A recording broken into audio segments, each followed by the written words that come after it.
community. And I think we just have to remember that. And I will never forget what I heard during the inquiry and during testimony week. And in fact, you know, within the inquiry report itself, of the really horrific circumstances that families found themselves in.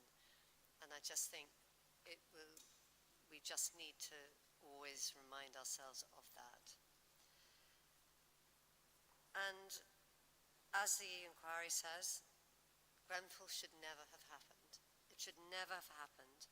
And this council failed its residents. It failed its residents before the fire, it failed its residents on the night of the fire, and it failed its residents in the aftermath of the fire.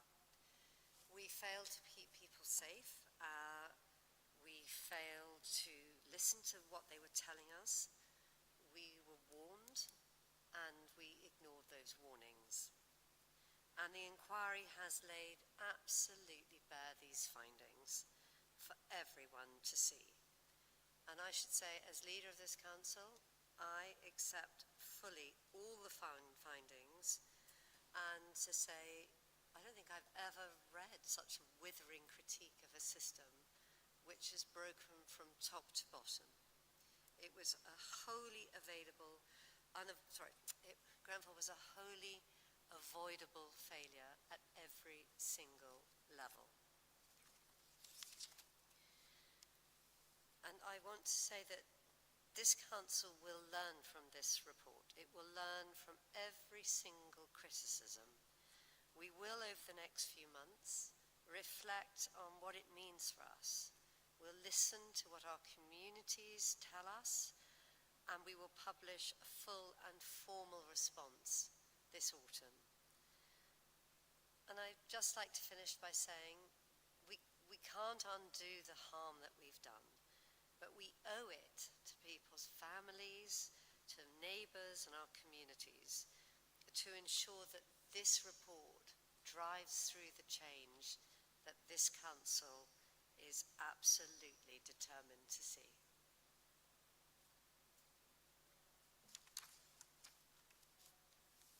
I think I'm going to say something. Oh, sorry.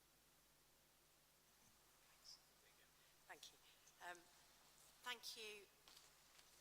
So I just wanted to say a few words about how this report came about, what the next steps are, and just the headlines in the report. So before the inquiry report was published on the 4th of September, we were preparing to analyse its findings, and I was keen that the analysis of those findings was objective as possible. So we commissioned a small team within the council, and Sam has led that team along with other colleagues that the committee will know, like Joe Philp, to produce this detailed report. The purpose of the report is to draw out all of the findings in the 1,700 pages of the inquiry report, all of those findings that are relevant to the council. So it isn't meant to be any sort of summary of the inquiry report. The executive summary of the report does that for itself. But it is focusing in on the issues that are raised for the council. So I just wanted to point out the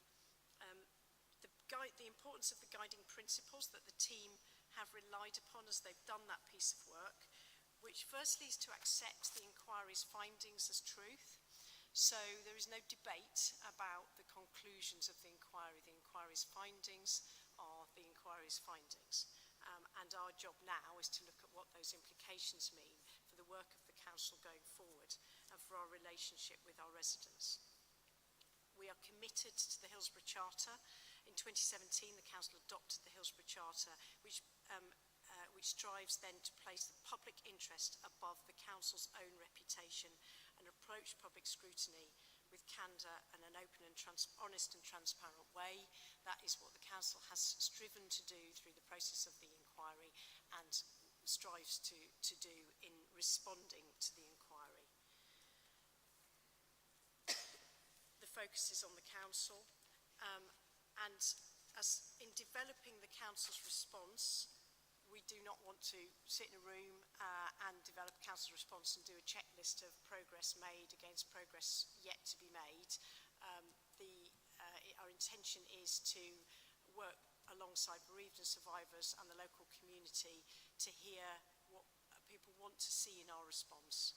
And at the in the later pages of this report, I think around page 60, just before, you've got, it sets out that our timetable for doing that, and people are welcome at those events. And in addition, we are very happy if people want to invite me or other colleagues to attend other events. We're very happy to do that. So the section 3.4 in the report, in the OSC report, details the sections where which are relevant to the council, the section on the TMO and its relationship with the council, the management of fire safety at Grenfell Tower, the refurbishment of the tower and the council's building control department, and then finally the response in the aftermath of the fire. So this report deals with those issues in the same order that they're set out in the inquiry report, just for kind of for ease really of reference. The final thing that I want to say is just the way that we've approached the criticisms of the tenant management organisation, which are obviously very extensive in the inquiry report. And we have analysed those alongside the criticisms of the council for the reason that those housing management services are now our services. They are run in the council by housing management. So lessons that need to be learned from those criticisms and findings about the tenant management organisations are findings that we must take on board now. I'll stop there.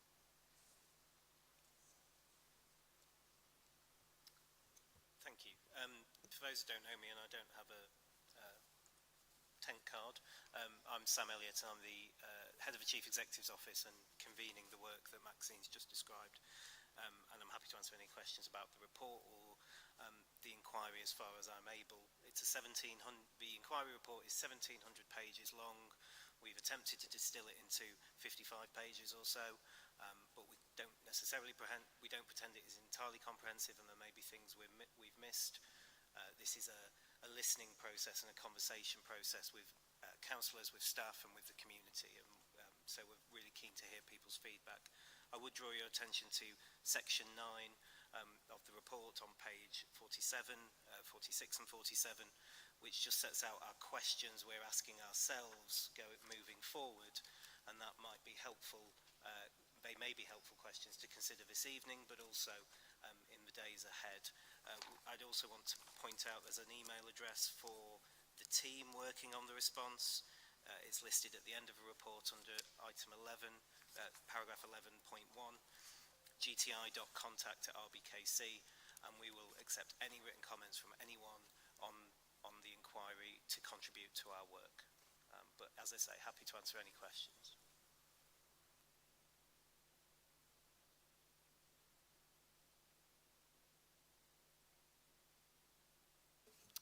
We've been joined by members of the public. So originally when I introduced this paper, and also Councillor Ahmed, and when I introduced the paper I suggested that you might be invited to speak first if you wish to speak, either Mona or Kimia, I think it is. Did you want to say anything before the councillors begin?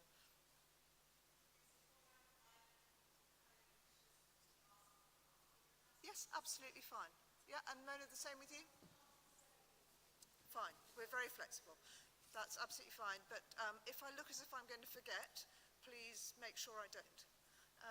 So I'm going to turn to my committee now to ask them for their observations and thoughts about what is a very important paper for the council. It's very important to remember as we start out the point that both Elizabeth and Maxine said, which is that the findings are accepted in whole.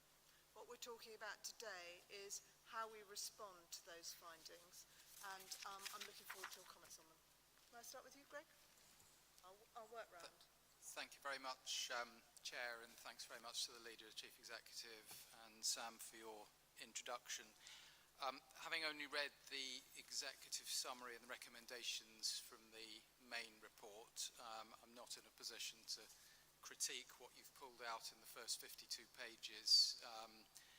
All I can say is that when I read them, the first 52 pages of your report, it struck me as being it satisfied me that you've set out comprehensively, as best I can judge it, the findings of where our predecessors went wrong.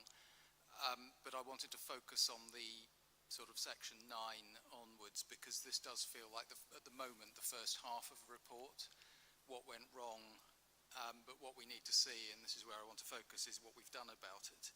So as this develops, and I know this is deliberate on your part, but I want to see what failings, which of the failings have we already addressed, because there will be some. Where are there still gaps, in particular ones we knew about already, but we haven't addressed them yet, or ones that the inquiry has caught us out with in their recommendations and their report, and we need to address now. And what is the plan, and what's the timeline to rectify all of those?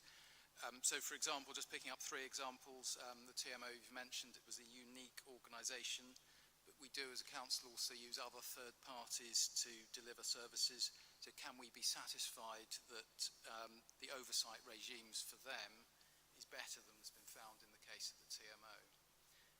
Secondly, building control had some specific failures, so what's changed in respect to building control? And thirdly, can we be assured that the council's resilience has been strengthened so it would respond more effectively in future?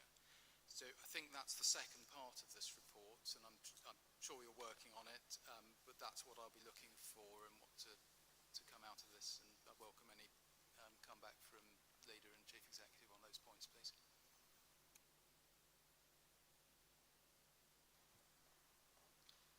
Thank you very much, Councillor Hammond. And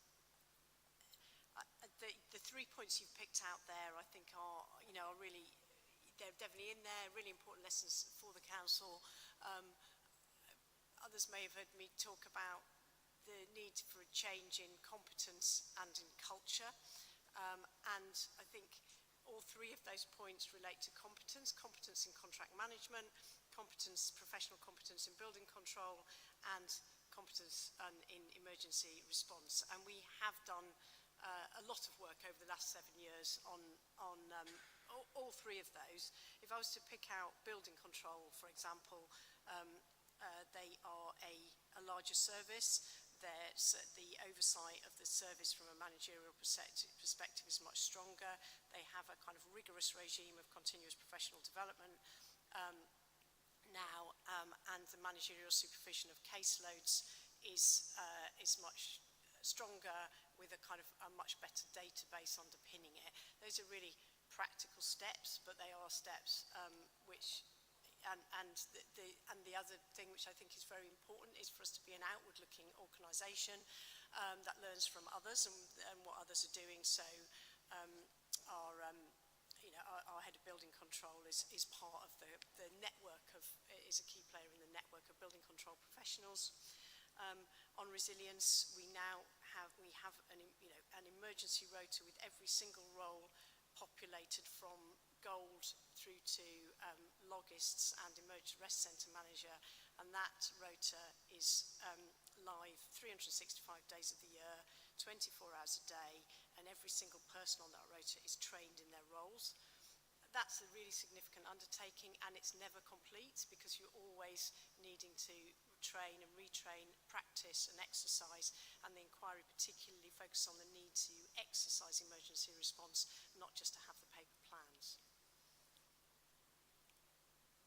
So my follow-up is that to ask you to confirm that what you've just outlined for us, Maxine, is going to be fleshed out in the next report in some detail.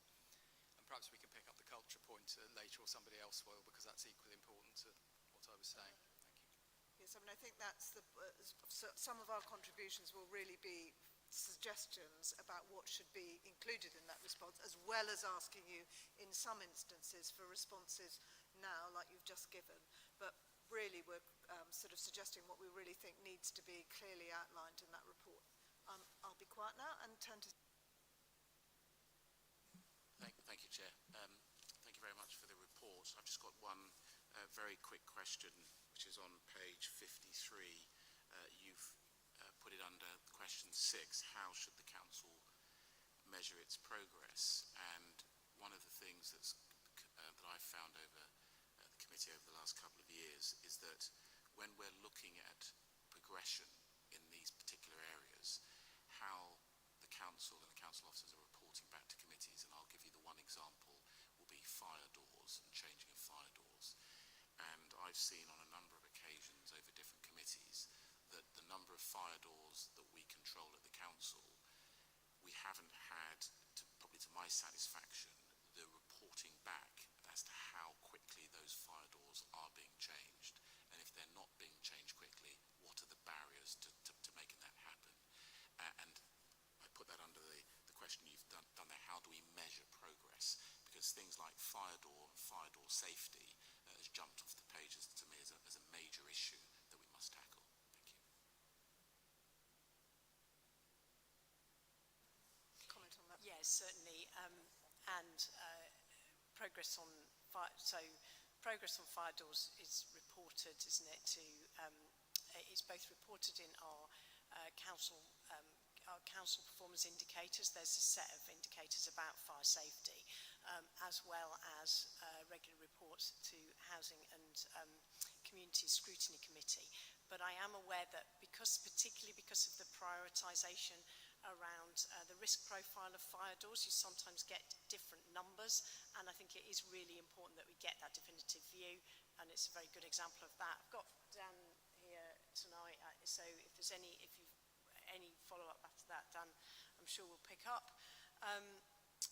The broader point about what exactly it is that the council should be interrogating, both at scrutiny committees and at my executive management team and at the leadership team, I think is one that I don't want to give a quick answer to, because I think there are lessons in this report, and there are some sections at 4.5 which highlight the role of scrutiny committee, which is something I think for us all to reflect on about how in future we're going to ensure that our best endeavours to pick up on key issues are achieved, which can be difficult when you have got great deal of papers to get through, I know.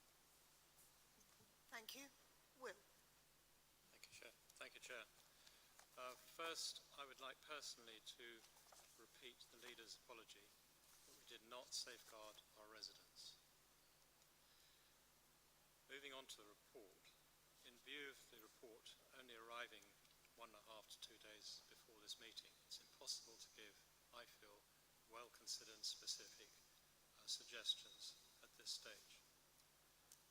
Although since the disaster, and I want to focus here on us as scrutineers in this committee, although since the disaster we've made much change in scrutiny, we now have the inquiry report and should reflect on what it says and remeasure the effectiveness of the changes we've made to date and assess what we need to do in terms of further improvements of what we do here at scrutiny.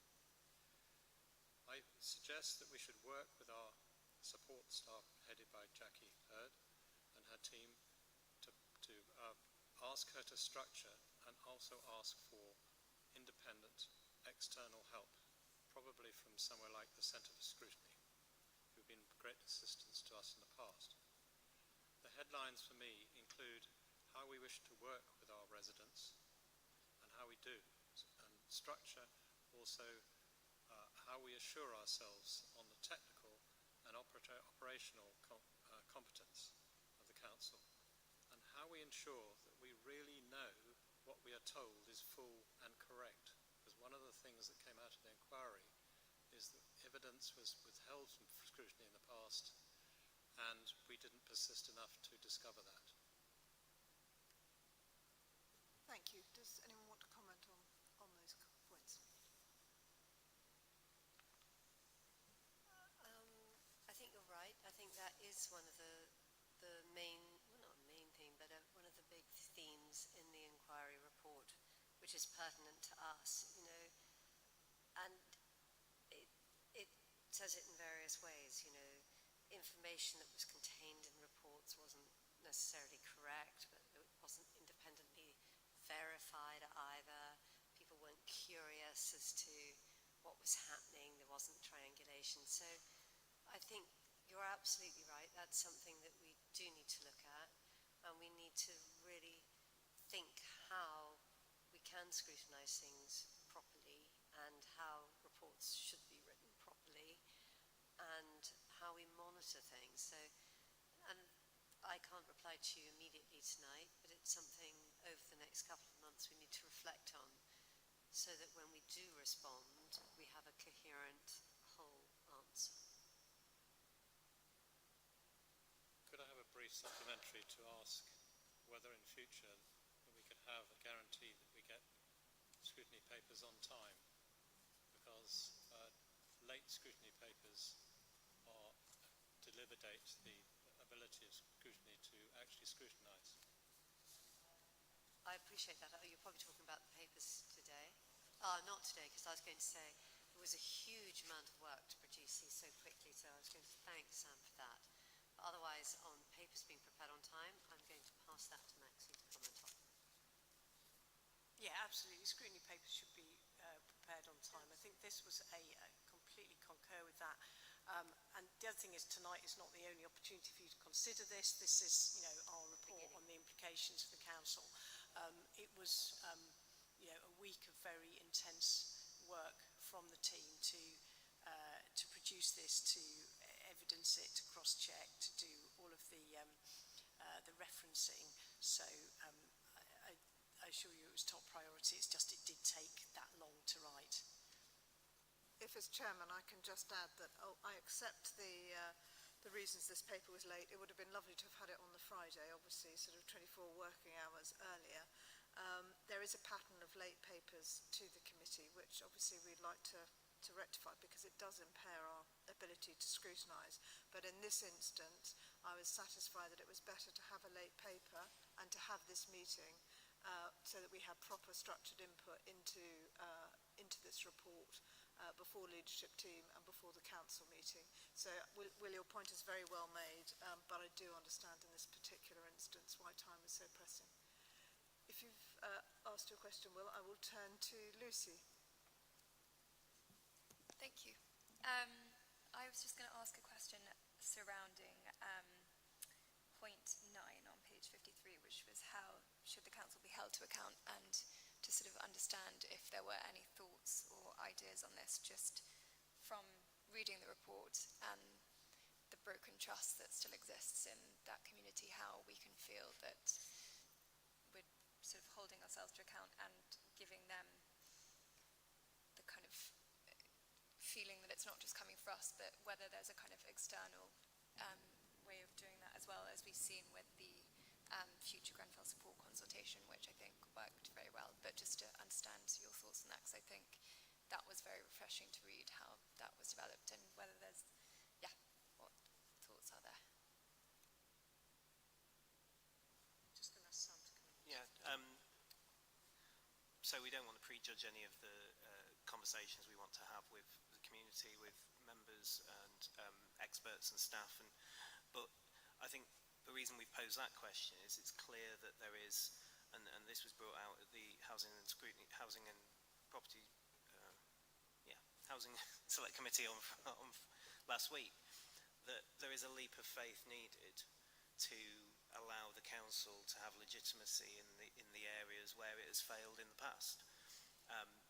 And we want to think and listen creatively to people about how that leap of faith can be cultivated, perhaps through independent or external scrutiny or community-based, area-based scrutiny. We're open to all sorts of ideas. And you're right, the external scrutiny team's work on the Future Grenfell programme is a really good example of where external voices supporting us to have proper conversations with our communities can be of real benefit. So we are open to, but also, as Councillor Pascal suggested, ensuring that our own accountability mechanisms are working at the highest possible level, and that the lessons of the report are learned as well. Thank you. Can I just ask that all members of the committee pull their microphones a bit closer towards them, because I think people are having trouble hearing, and obviously it's very important that only one microphone is turned on at a time. So I'm going to switch mine off and turn to Claire. Thank you very much, and thank you to everybody for this very detailed and comprehensive paper. I think there are a number of points to be made here.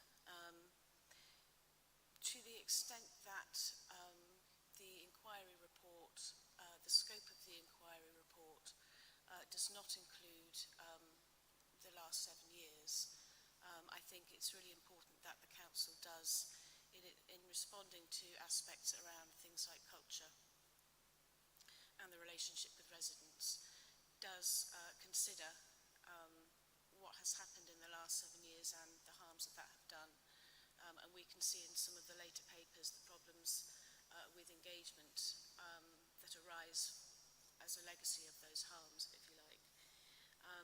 I think also it's really important to bring out the issue of social and racial discrimination that I think has been acknowledged and mentioned, and there's an opportunity here for the council to give that some real consideration to address those concerns. I think also when we're talking about the aftermath, there are aspects of the aftermath which still persist today, and around respect and dignity and around inclusiveness. And one of the things that I think residents, myself included, have been saying for 7 years is around the categorisation of the affected community into different categories, which have, I think, in themselves been harmful, that it was exclusory, that groups of people were therefore shoehorned into different categories that maybe did not have the capacity to really understand or respond to the particular needs of particular individual groups of people. I think the question around building control and emergency planning that's been mentioned speaks to possibly a live ongoing question around staffing levels. I have raised previously concerns, to pick one at random, in licensing, that where we cut a staffing level below a certain point, it then has the risk to impact on service delivery.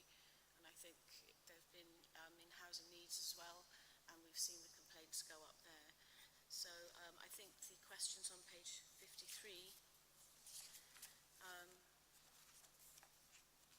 are really important ones to be looking at for the council, but also to be seeking input from residents on those points. We have heard a lot over the last 7 years about how the council has changed, and I'm not saying that changes haven't been made, but in particular in terms of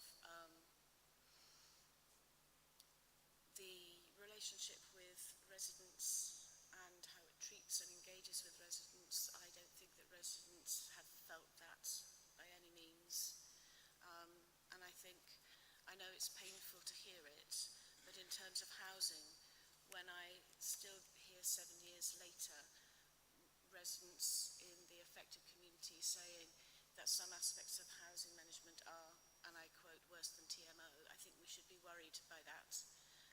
And I know there are factors beyond the council's control, but I still do think that that's something that needs to be addressed.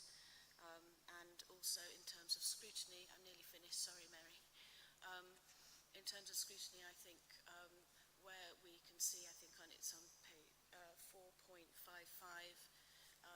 where Councillor Blakeman and Councillor Press made a suggestion which was overridden or ignored.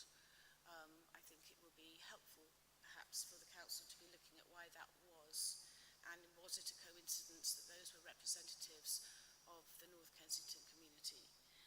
And also around capacity of scrutiny, I will bring it up again, the Grenfell Recovery Scrutiny Committee. Sam has mentioned about local or area scrutiny, and I think these are things that we could perhaps be looking at with the support of our excellent team. And I'll leave it there for now, thank you. Thank you. Does anyone want to comment on those comments?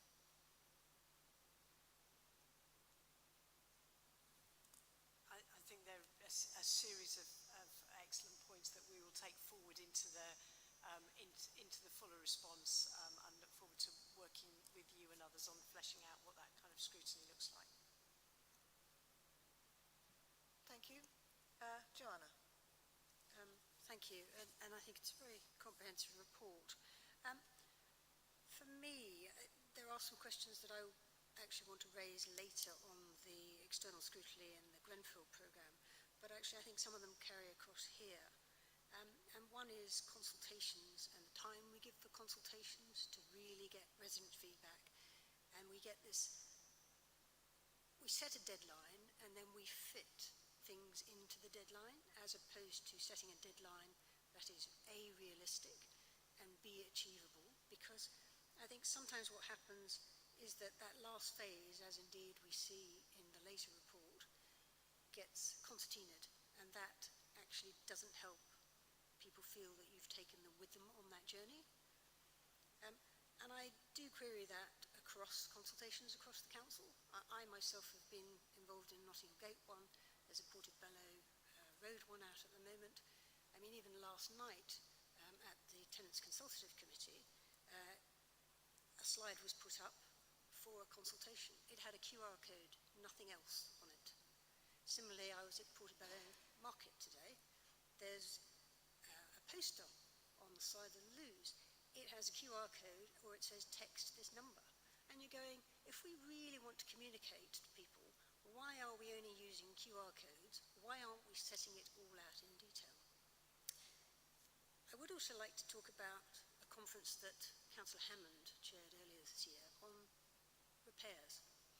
And it was very beneficial for us as a scrutiny committee to be hearing the evidence that was coming back, which was that the service wasn't working. Now, I still think we need to peel back more layers on that onion in order to understand what isn't working, why it isn't working, and more to the point, if people are raising their concerns, as, for example, the case was made that an engineer comes round, takes a photograph of the problem, it gets allocated a new job number. I don't get told, I then waste indoors all day. Another person gets sent round a month later, does exactly the same.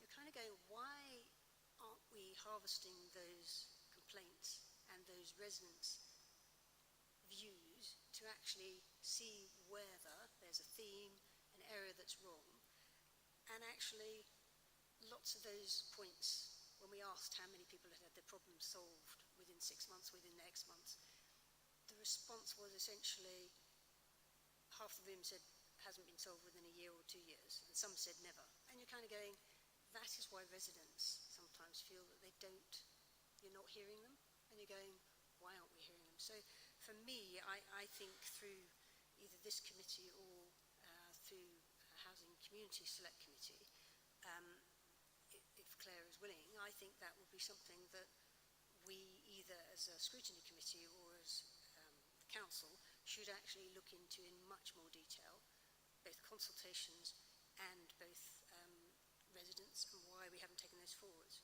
And I just appreciate colleagues have already covered on the scrutiny. I think there is this worry sometimes that officers put papers to committees for tick boxes, as in it was approved by the scrutiny committee or it was approved by the audit committee, as opposed, which then fills up the agenda. And actually you look at it and you say, should we have so many of those tick boxes? Should we have more meetings? I think it's a genuine question to look at capacity, to look at workload, and to then challenge or push back to officers. And I think my last point, if you don't mind, is the culture change. So what comes out very clearly in the later papers is that even on the Grenfell Partnerships team, when they were in this engagement, the external scrutiny said, you haven't got the restorative justice aspect right. You need to go and have some external conversations. And they've done that, and you can see that their conversation has improved in the phases. But you look at this and you go, how do you embed, and this is potentially a question really for the external scrutiny team, how do we get that across the council? Because it wasn't just a tick box training exercise, it's something more fundamental, it's in the DNA. And I think all of us around this table would want that to become part of the day-to-day work, and the understanding that we change, and we change with within ourselves to work better for residents. My apologies for taking so long. No, we're here to explore these issues in the depth and seriousness that they require. Does anyone want to respond to those? Obviously, you're going to hear from the external scrutiny team next, but feedback, I'm not quite sure why.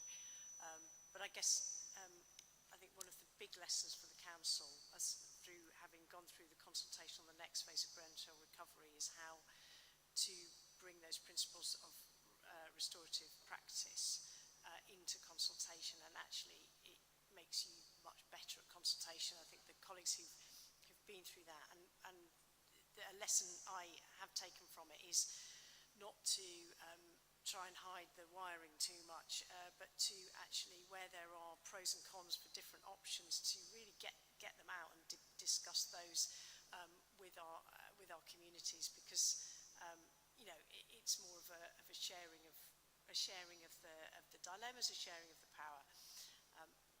Thank you. Preeti. Thank you all for this, as everybody said, comprehensive paper. First, I'd like to, I mean, it is commendable, and the time frame and everything, so thank you again.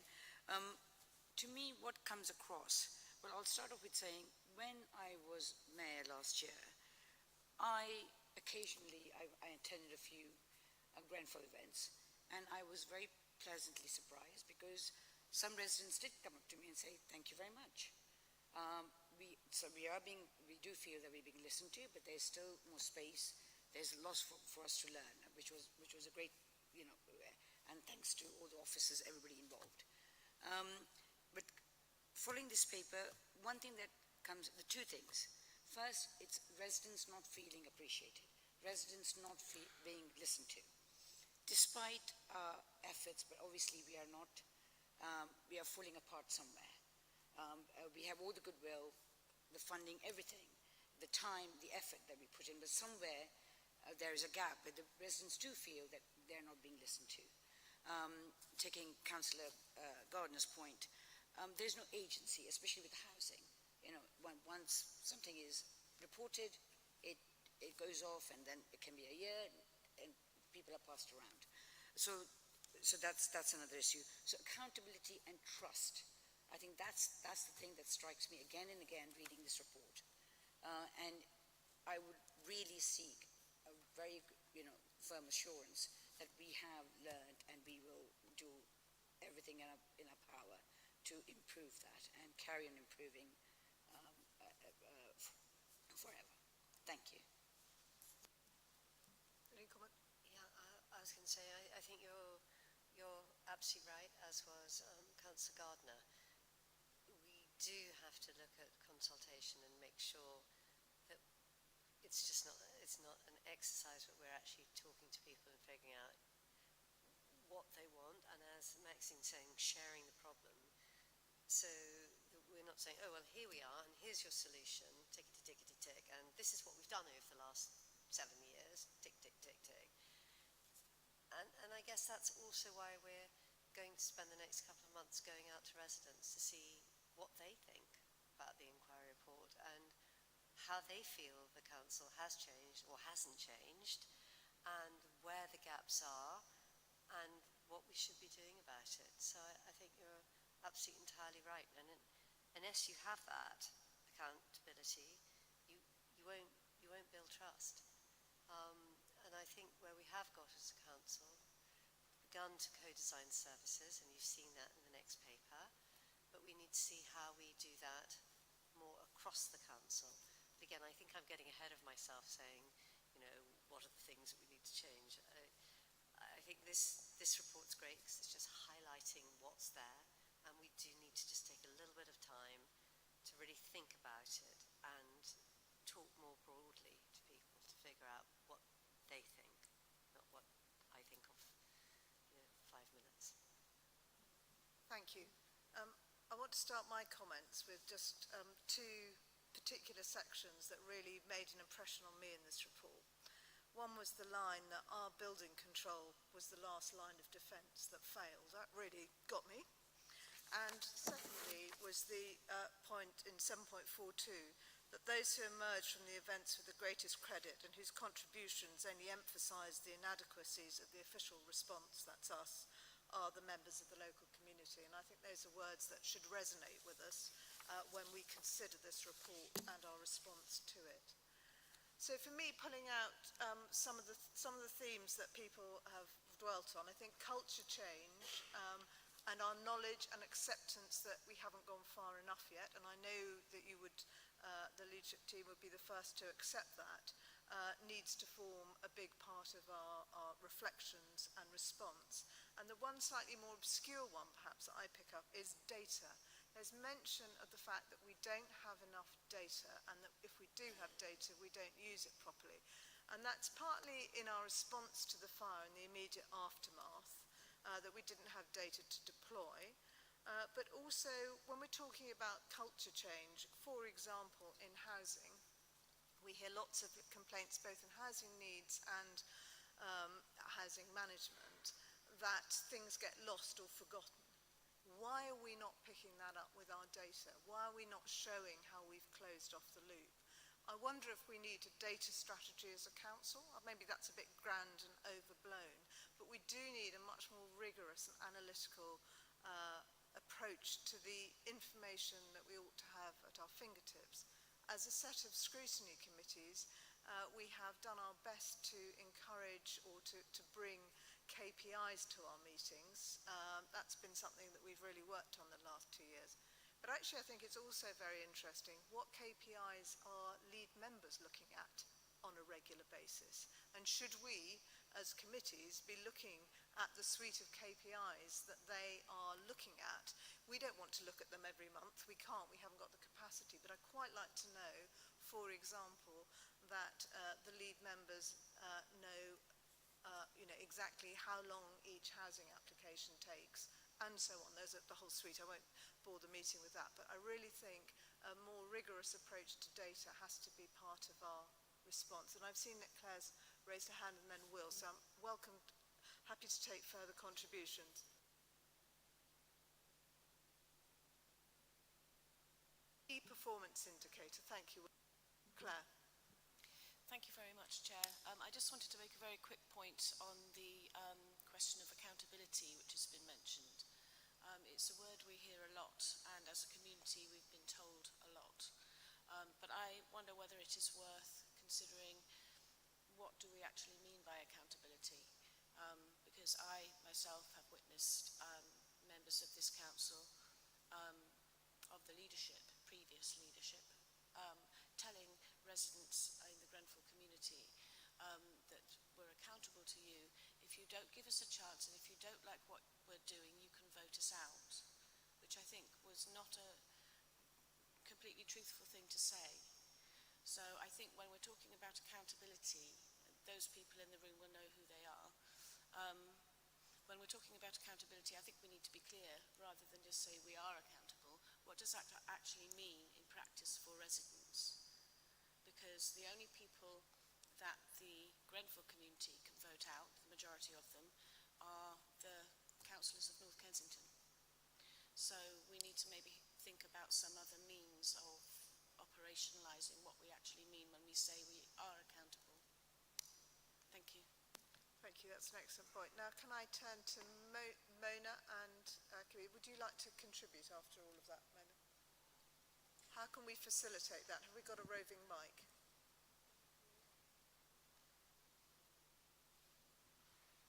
Yeah, I mean, it's really positive to hear about some of the recommendations that we're keen to implement. But while that's welcome, I think of far more greater value is assessing how and in what way those commitments are actually going to be met. Because of where we're at in terms of public trust in the council, I really think that this can only come from external scrutiny now. In the same way that they had the external scrutiny team from Collaborate or Involve to inform some of the wider recommendations for the council, we need an even more robust external process, especially as residents just don't believe that there is an accountability mechanism within the council, particularly in the absence of the Grenfell Scrutiny Committee, which was scrapped, and that is something that the external scrutiny team mentioned. It's just, it's not adequate anymore to rely on questions in generic overview and scrutiny committee meetings, such as, can we assure ourselves that? I think there does need to be a far more robust way to kind of review in a timely way and examine how some of these commitments that are being made now, or indeed those commitments that have been made many years ago. I think rather than new commitments, what we want is, what would be really helpful is evidence of how previous commitments are being met, and how the ones that are being made now are going to be met. And that does need to be measurables. I think there are some things that lend themselves to easy measurables and KPIs, like efficiency and responsiveness when it comes to home repairs and things like that.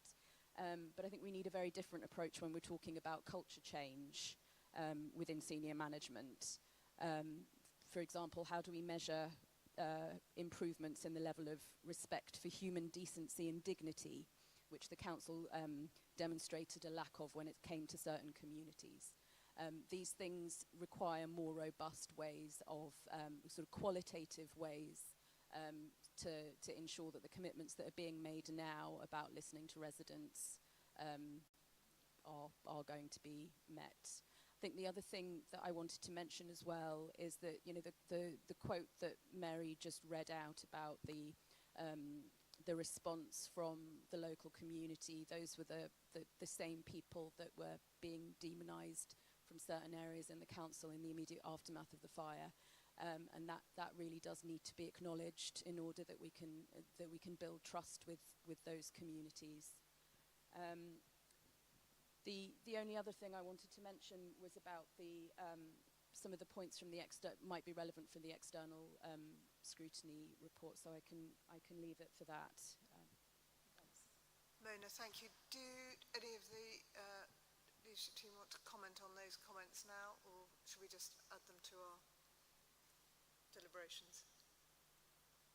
Elizabeth. I think their point's well made. I think we do need to reflect on them. And as Mona says, you know, there are things that we've said in the past. Well, how clearly have we implemented them, stuck them, etc.? And then we do need to have a look at this whole culture thing and how we measure that. So again, I don't want to give a quick answer, because I think we just need time to really reflect on it.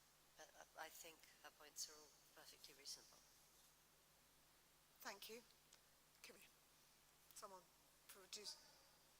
One more question about emergency preparedness, because some of the comments that were made in the report were pretty damning around that, with the emphasis at the time being more around how the council was being perceived externally, and given the commitment to the Hillsborough Charter to be a council that isn't concerned with PR, how are we going to evidence that sort of kind of response isn't replicated again, so that we can feel confident that it is an open culture where people are able to ask for help and admit mistakes. I think that might have been addressed already, but Elizabeth, you're happy to go again? Well, as you say, you know, we have signed up to the Hillsborough Charter. We do absolutely insist on openness, candour, honesty. So I can actually promise you that in an emergency, I don't think our first thought would be of PR. It would be how we help. You know, we're a first responder. We have duties under the Civil Contingencies Act. As Maxine said, we have got a team now, a larger team, one which is trained. We have lots of officers, but I guess the proof of the pudding is in the eating, whether if we do have an emergency, we do respond properly. And all I can say is we have sadly had a real exercise at Emperor's Gate, where we had a fire and we got people into hotels, etc. And we had lessons to learn from that. So, but we really, I daren't say, I feel confident that our resilience team is much better. I can ask Maxine to respond to that. But on all the sort of evidence it is. And I would really hope that in any incident coming, that we would show ourselves to be much better, more professional, and actually just more human, as it says in the report, just more human. I think it might be helpful if the measures that Maxine described at the beginning of the meeting and the constant cycle of preparedness was made clearer to councillors who haven't been involved in those, and the constant state of planning. I think it just would be really helpful at some point as a point of reassurance or as a point for criticism and interrogation, either way. So thank you very much.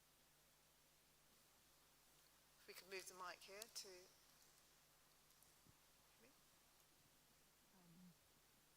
On. Look, thank you very much. I wasn't really sure what to expect coming here tonight, but I thought it was really important to come and hear what the council had to say in response to the inquiry report. I think that there are several points, just kind of taking in the broad umbrella of some of the comments that you've made. It says here in the introduction that the Prime Minister ordered the inquiry on the 15th of June 2017, which is a fact that we actually pointed out over and over again. And actually it was being denied by the Department of Levelling Up. They just kept saying no until I pulled out the press coverage of that. And as you can see from the dates, you know, by August it was all up and running.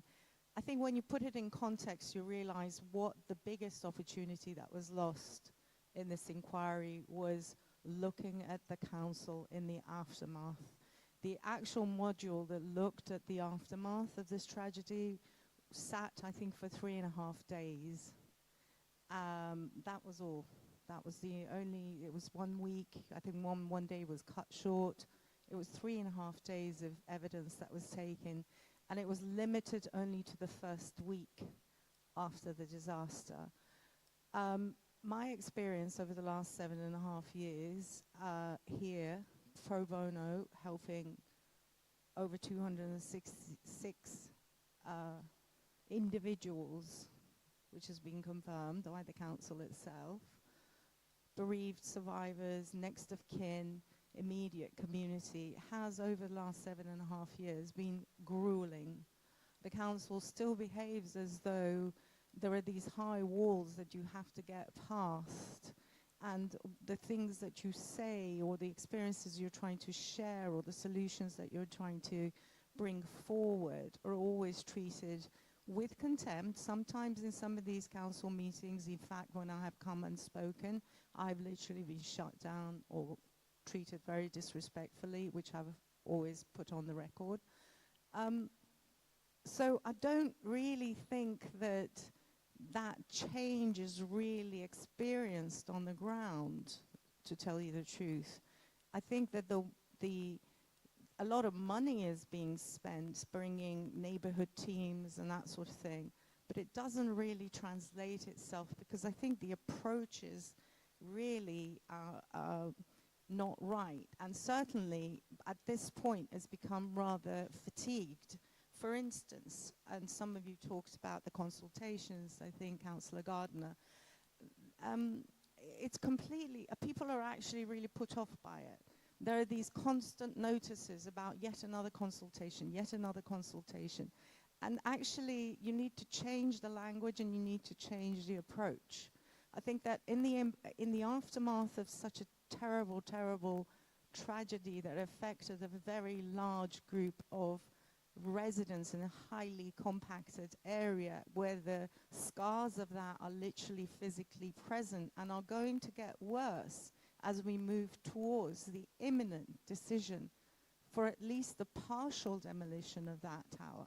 Because whether anybody likes to hear it or not, the top 14 floors will end up having to be demolished because the engineers have said it cannot stand. In fact, the decision for that was supposed to be made no later than May 2022. So we are already 2 years over that. Now, how that's going to impact that community, both emotionally and logistically is going to be enormous. So you cannot continue these consultations this way. In the aftermath, it's staggering that the system of engagement and safeguarding and helping the community was left to local RAs. I mean, local RAs are there to organize Christmas parties. We've suggested time and time again, you need to bring in professional organizers, grassroots organizers such as Collaborate, to work at the grassroots level with the community to give them the tools so that they can actually have agency. At the moment, it's still very us and them. You need to work at the grassroots level to bring it up. The community has essentially been colonized. There is nowhere at all where people can actually meet safely to talk to each other. So how can you have engagement and feedback when they themselves cannot actually meet easily in a community hall, in a community space? There's only a few spaces in the area, and it's been almost colonized. Different groups have different control over different spaces, and it's very rigid. You cannot book spaces without jumping through a lot of hoops. So if the community cannot even get together to talk, how do you expect them to interact with you? You've got drop-in sessions, 4 drop-in sessions, only one of which is actually in the area.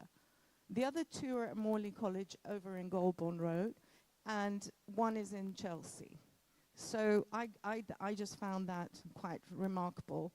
I think that given the extent of the failings that have been highlighted in this report, £173 million, taking 7 years for us to hear in black and white what people knew, I think you really maybe should think about a different approach now. And I would really, really recommend a more open discussion with people who have been on the ground, who have a certain level of insight into what makes people tick, what makes them participate, what it is that they want, and try to work at more of a grassroots area. There needs to be a separation and a separate scrutinizing mechanism, because the thing I hear most of all from people, including this morning, from one of the next of kin when I said I was coming here today, he said, tell them the problem is the council marks its own homework. Just last night, I got a call from someone who's resident on Lancaster West Estate asking me to come to a meeting at the town hall. And I shouldn't have to be doing that, really, 7.5 years later. So that, to me, shows that something is still missing. And my experience has been the relationship between the council and the community is still suboptimal. My only solution that I can offer is bring in an external kind of scrutiny, empowerment kind of organization almost, to work at that grassroots level. And I think you'll start to see both different results and also stop wasting so much money. Huge amounts of money will be wasted on paper, printing posters and consultations and things that really don't really hit the mark. Thank you very much. I've noted at least 4 points from that too, which we will take all the points that both the committee and Mona and Camilla have made today and put that into, I'm not going to go through them all now because it was a long report. Normally I sum up at the end and put all the points together. We'll put them all together in a paper that will go to the leadership team with our joint recommendations for their consideration. If you think we've missed anything out, I'm sure everybody will let me know. But I just want to thank everybody for their contributions tonight. Camilla's last points segue us neatly into our next report, which is about external scrutiny. So if I can conclude that paper and move us on to paper agenda item 5, which is about it's a report from the external scrutiny team. And if you'd like to come to the table.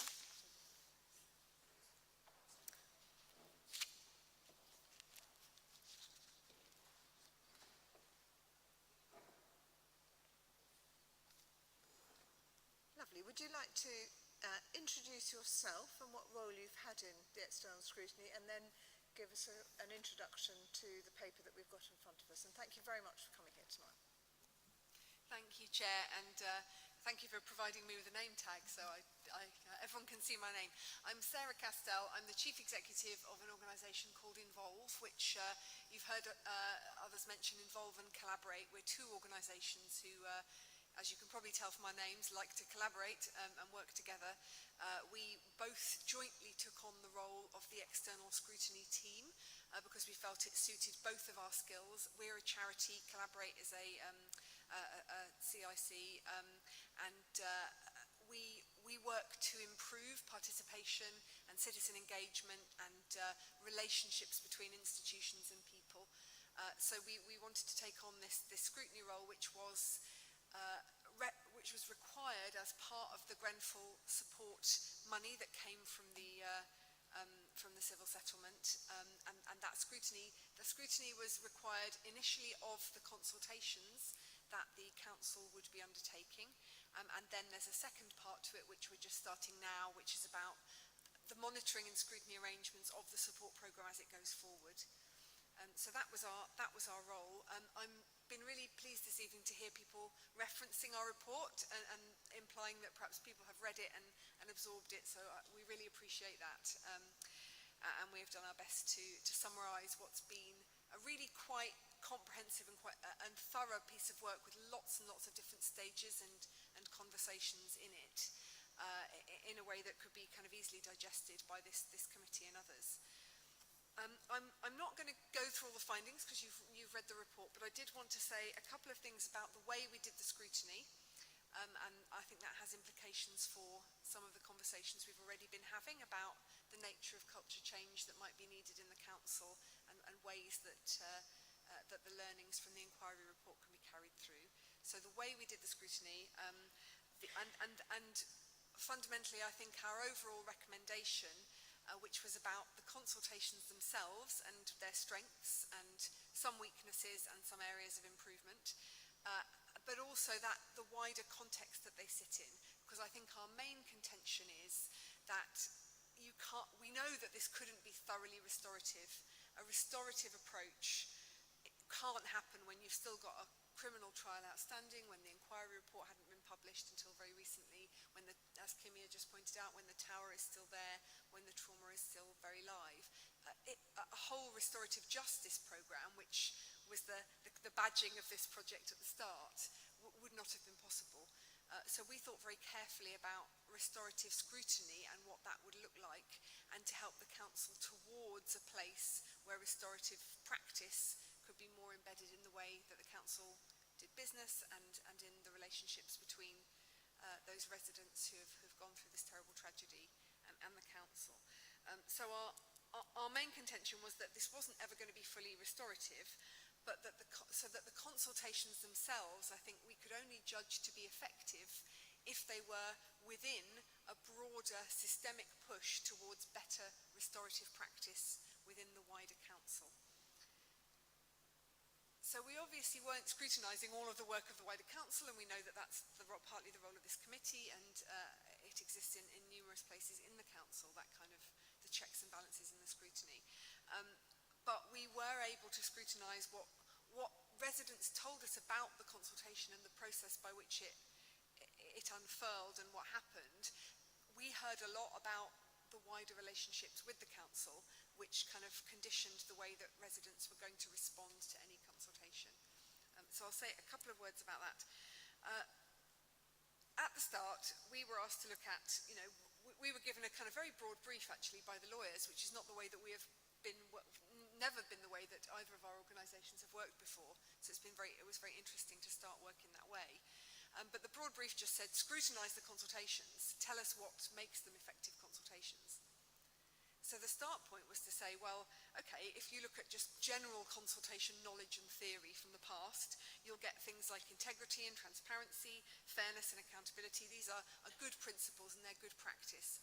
But I think, as Councillor Gardner pointed out earlier on, you could do all this stuff, you could tick all these boxes, but you still wouldn't have a consultation that really satisfied the people being consulted, because timing could be wrong, or it could happen, as in this case, in the context of a lot of other engagement, or lots of different meetings, or consultation fatigue, or a trauma-informed relationship with the wider council. So we looked at what these principles would be for the consultation, and we checked everything that the Grenfell Partnerships team was doing against these sensible professional principles. But we also looked a lot deeper. So we also looked at, is the whole approach to this consultation fundamentally restorative or not? And is the way it's being done trauma-informed? And those two things, I think they're often put together as restorative and trauma-informed. Actually, they're quite different. So trauma-informed could be, for example, when we looked at the initial design for the questionnaires, they were quite sensible questionnaires. They had a lot of demographic information at the beginning, and they said, you know, what's happened to you in the years since the fire, and what's still a problem and what's not. They were not trauma-informed because they started with the same kind of division of people into groups in ways that were that activated all the trauma of the residents. They hadn't liked the way that they'd been divided into groups and categorised throughout the whole of the last 7 years. So that simple thing about let's get the demographic information, that's a very normal thing to do, right, in a consultation. But in this case, it triggered and it activated a response. So that's just one very straightforward, simple thing that had to be different this time. And asking about what was wrong, I think probably also flew in the face of what we were told by bereaved and survivors and next of kin and local residents, which is they wanted to see their skills and their capacities and what they had appreciatively acknowledged as well. So of course, bad things have happened and trauma has occurred, but these communities are strong communities that have lots of strengths within them. And even the very first parts of the questionnaire needed to acknowledge and do a more appreciative inquiry. So that's just an example of like how we started right at the beginning with looking at the first questionnaire designs for the consultation. We looked all the way through at lots of other things, such as the timing, the staging, as has been mentioned earlier this evening. Were things rushed, and was there enough time for people to really get involved in the way that they wanted? And I think not just to get involved and to give their views in that one way, but to hear the feedback, to hear the detailed analysis of how the Grenfell Partnerships team had looked at the consultation findings and how they then had drawn up conclusions about what models for support could be designed and might be designed. I think that the Grenfell Partnerships team, we saw a marked improvement in their ability to kind of make these kind of changes as we went through. One thing that was mentioned earlier was about external facilitation, and we had some external facilitations came in, and their skills became more and more kind of tuned and informed as we went through. The meetings became better. My experience of meetings with residents was that they became less traumatic for the participants in, you know, rehashing their stories as we went through. So that's one thing that I think is something that was learned as we went through. So I would say that our ultimate recommendation on the consultations was that all three, the bereaved and survivors consultation, the community consultation, and the one about education and training support, they were all, we were happy to say these have been effective as far as they possibly could be, given all of the other constraints on them. I think where we still have an open question, as we've said, we would like these to take place within the systemic push towards restoration, and we've given the council another month to come back to us with some detailed thoughts and evidence of steps being taken towards some of the approaches that we've heard talked about this evening already, such as the culture change, the mindset shift, what actually is going to happen to change the way things are done in the wider council to support this push towards restorative work. I won't talk in huge detail because I'm sure you all have questions, but I just wanted to note the three key areas that we saw space for improvement in the wider council towards this. And one, they've actually all been mentioned already this evening, which I think is interesting in one way or another.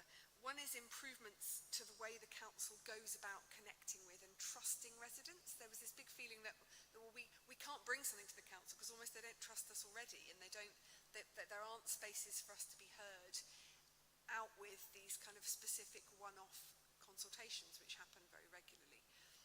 So so we gave some thinking and some advice about moving to a more participatory culture within the council rather than a series of sort of one-off events.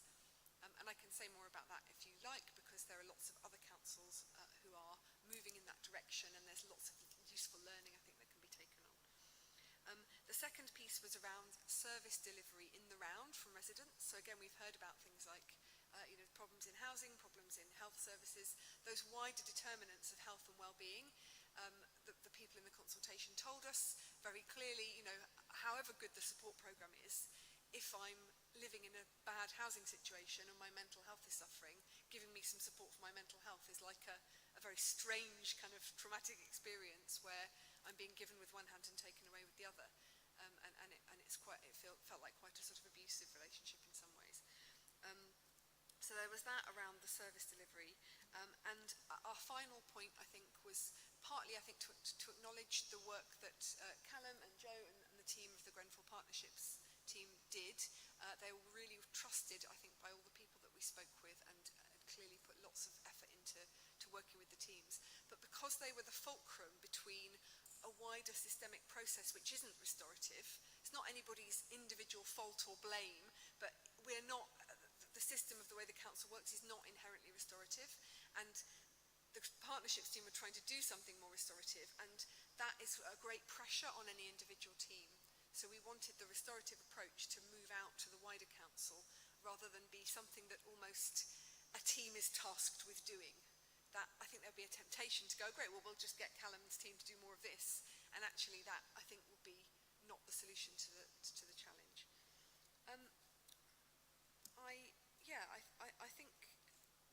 I think I will stop. I could say lots more because all the things that have been mentioned already speak a lot to some of the findings that we had. I'll end with saying I just wanted to thank Maxine and Elizabeth, the Chief Exec and the Leader of the Council, for listening to us. We went in and presented some of these wider recommendations to them, and they were very open to those recommendations, which I think is why we feel confident in giving this extra time and saying we'd like to see what the Council can do and we'd like to work in a supportive way. Our work has involved us learning about how to be restorative as well, and that's something we'd like to model for everybody, that it isn't something that we can do business as usual, we can sit behind our tables and we can not be touched by this. Actually, being restorative involves naming the challenges of leading in a system of trauma. Actually, how it's hard for all of us here to know what to do, just as it's hard to be the resident. The traumas are not comparable, but it's hard to, you can't just say, oh, we're going to change, when actually some of the changes set out are around things like greater empathy and treating people with more humanity. What do we need and what do the council staff need, and the officials and the councillors? What does everyone need in this system to be able to operate in that way? And that I think would be the question that I would leave everybody with. Thank you, Sarah. And I know that the committee's followed the various reports that we've had of your work and talked extensively about how we replicate that and reflect it in other areas. So I know everyone's going to have lots of questions. Can I ask Callum, do you want to come to the table as well? Because I'm sure members of the committee will have questions about how the council is embedding all of this as well. So I'm going to make a change, and I'm going to start with Preeti here on my left and then work that way round. And then obviously if Mona's got any questions, or Kimmy. Thank you, Chair. Thank you, Ms. Castro, for the presentation. And I will go to page 58, and again, it is your point 5.4, the weaknesses. And we go back again to the point of consultation. We have heard from Kimia, yourself, that there was consultation fatigue. The way the council organized the consultations weren't quite effective, and you raised the point about the lack of participation by the local residents during all the consultations. What would you recommend, forgive me if I have missed it, what would you recommend to avoid that and to make it more interactive, building building the trust of the residents, coming forward, talking to us. And avoiding consultation fatigue specifically, I think. Indeed. Sarah, do you want to comment on that, and then maybe Callum have his observations too? Yes, I'll do so briefly. I think it's what I said earlier, that thinking about how do we get people to come to us and to tell us what they think is the wrong way round. It should be, how do you go to them and have a constant flow of a process where the relationship is such that people can start to talk to you about what's important to them in a number of ways and through a number of channels. So it isn't about, as I said, the tick box, the kind of metrics of how many people have come to this. It's what's important to people as they go along. And this is where I think our culture of kind of accountability in public services pushes up against the desire to be restorative, because you're going to need, like, how many people came to this thing and was the money well spent. But there's something about doing it in the context of a long-term commitment to longer participation. You know, some institutions in this country and around the world have standing panels and standing bodies of citizens who look at things in the round for a long time. And I think that then it isn't just a question of coming to a consultation or you know, looking at the poster. It's having long-standing relationships with those communities. And there is some of that going on here, quite a lot of it going on here with the Grenfell Partnerships team and others. But I think it's that expanding that into the wider community who perhaps haven't been part of the Grenfell support programme before is going to take a bit of time. Thank you, Councillor, and thank you, Sarah. I agree with that analysis. I think for us, what we've learned and what's set out in the next paper is the importance of giving people space to talk about things that in the round for them, as Sarah says.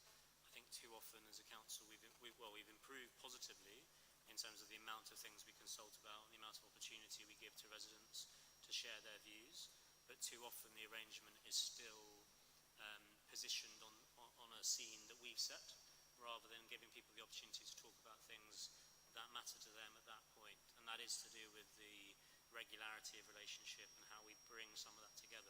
So we've got great practice where we have residents panels in adult social care, children's, communities, housing, across the whole spectrum. But again, that is also about how we bring that to the fore and make sure that we're clearer about what changes will happen based on what you say. And we're good at publishing, you said we did. I think there's opportunity for us to learn from the EST and from this process to ensure we're more comprehensive then about showing residents through performance metrics that we did what we said we would do as well, and it's made ABC change, because that's what will bring someone back to the table the next time. Thank you. Joanna, did you have a question? Thank you. Just remind everyone to pull their mics. The issue that you talk about quite often here is pace. And I wondered to what extent you could comment a bit further on pace, and indeed, how does the council set what is a realistic pace, and then it doesn't get concertinaed? And then my second follow-up question to you, Sarah, is a month long enough for the council to respond to you on this, given that the timetable for the formal council response is now the November council meeting? And actually, do you think that pace is too short for the council? Thank you. Sarah, Yes. to respond first. Thank you. To the first one, I think there was always a tension between getting something done so that the support services could be in place in a timely way, because that would have caused more harm if they weren't. I think we were, you know, we had lots of discussions internally as to what the limits of our sort of remit were and how hard we wanted to push on that. And I think we've said in the report that it was actually quite a tough decision. We could have said, we think this will be a bad consultation unless you slow it right down. But also, we had people in the community saying, just get on with it, you know, we've been waiting for so long, like, we're fed up with this. So that was important as well. So I think what we did was, with Callum and team, lengthen some parts of the consultation and included more feedback loops and more qualitative work and more workshopping. And I think where we came out was, it was probably just about okay, although it did leave in all the consultations, particularly the bereaved and survivors and the education consultation, have been left with like more work to do to repair relationships and make sure that people understand, come on board in the monitoring and scrutiny phase around this being the right kind of support and being able to feed back and make changes if needed. So I think it was, yes, it was a tension in the process, which is really worth naming. But I think we've come out. I don't think I'd be happy to be sitting here saying we asked Callum to pull the whole consultation and to add another 6 months to everything, but for the purity of consultation timeline. I think that wouldn't have worked in this context. And then the second question was, remind me, sorry. About the council's response. About the month, sorry, yes, of course. Again, I think this is about what we can do as an external scrutiny team. I think we've said very openly in the report, we don't want to take more money away from the support programme by us working as a team on and on and on into the future. So the longer we ask for more response, I think the longer that will involve, that the bigger our bill to that space. So that, I think, has got to be a consideration.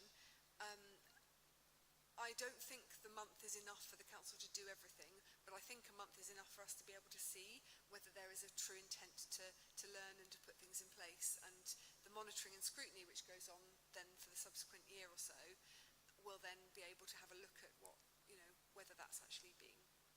Thank you. Callum, do you want to add to that? You don't both have to answer each question, but if you had something to add, please. No, thank you, Councillor. Just to say on the pace, we had originally said that we would have a full response for this meeting.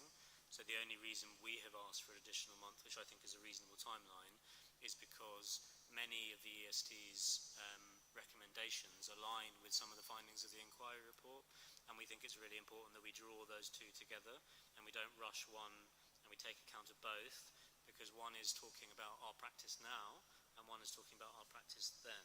And I think it's important to be able to nuance that response effectively. So, but I think it's a reasonable timeline. Sorry, can I just come back to you? On that timeline, given that the council will still be working up its inquiry, are you still comfortable that you don't have at least another couple of weeks? Yeah, I am. I think because we've committed to a full response by November. We've understood, we've had the EST's report for some time. We've been looking at it, we've been thinking about it, we've been challenging ourselves as a leadership team and executive team to make sure we're clear what we feel we can do to address some of those findings. Some of them at a very high level are in the report that's next on the agenda, so I think so. A commendable commitment to pace. Claire. Thank you. I think what Callum has just said about the correspondence between some of the findings and recommendations in this report with some of the findings in the inquiry report is a really important point to make, and I think it shows us the value of what's been delivered here. I think that the Grenfell Partnerships team began, I think, a journey for the council with the Grenfell Legacy Conversations, and that journey is continuing here. I just notice on page 69 and 70, where it talks about the support for the Grenfell Partnerships team. One of the things I've been very heartened to see through this and previous consultations with that team is that they feel very much to be in good faith, and I think that is something that feeds into the restorative working and how you rebuild trust.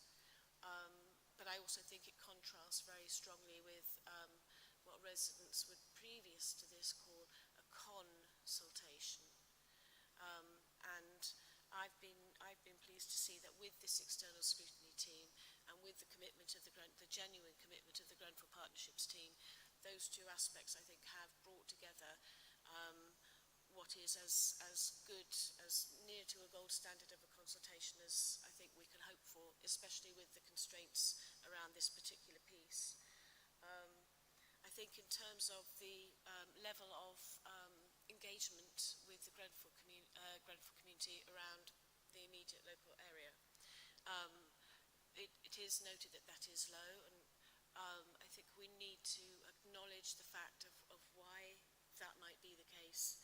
And that's because that particular journey for the immediate community has been a journey of 7 years of feeling excluded or not being still, not being heard, or when you do take the leap of faith and make the time to go to the meeting and you do say what you have to say and it doesn't go anywhere, then I think that journey has kind of, it's at a more earlier stage. And I think we do need to be mindful of how that impacts upon the validity of those parts of the findings. But I think the recommendations here reflect that. So I just think this report is a really valuable piece, and I think it speaks also to the point that Kimmy has made in the past and that I was kind of getting at around accountability. The value of having external scrutiny, I think, cannot be overstated, because it has come, as we'll see with the next paper, with a consultation that actually is truly reflecting of what is being heard, which hasn't sadly been the case too often in the past. So I think that's just my thoughts on the paper, and thank you very, very much for the work. Thank you, Claire. That's very valuable for our minutes. Lucy. Thank you. I've just got a couple of questions. On page 53, you note that you struggled with the response rates relative to the total population area, and therefore you have an overarching question about the extent to which the final model reflects the breadth of needs of the immediate community. Just as we've spoken about this already tonight and how we can best execute consultations, is there anything you would have done differently on reflection that might have helped draw in more members of the community into this consultation, and how best to approach consultation, as maybe there might be things that we can learn from there as to what you experienced on the ground.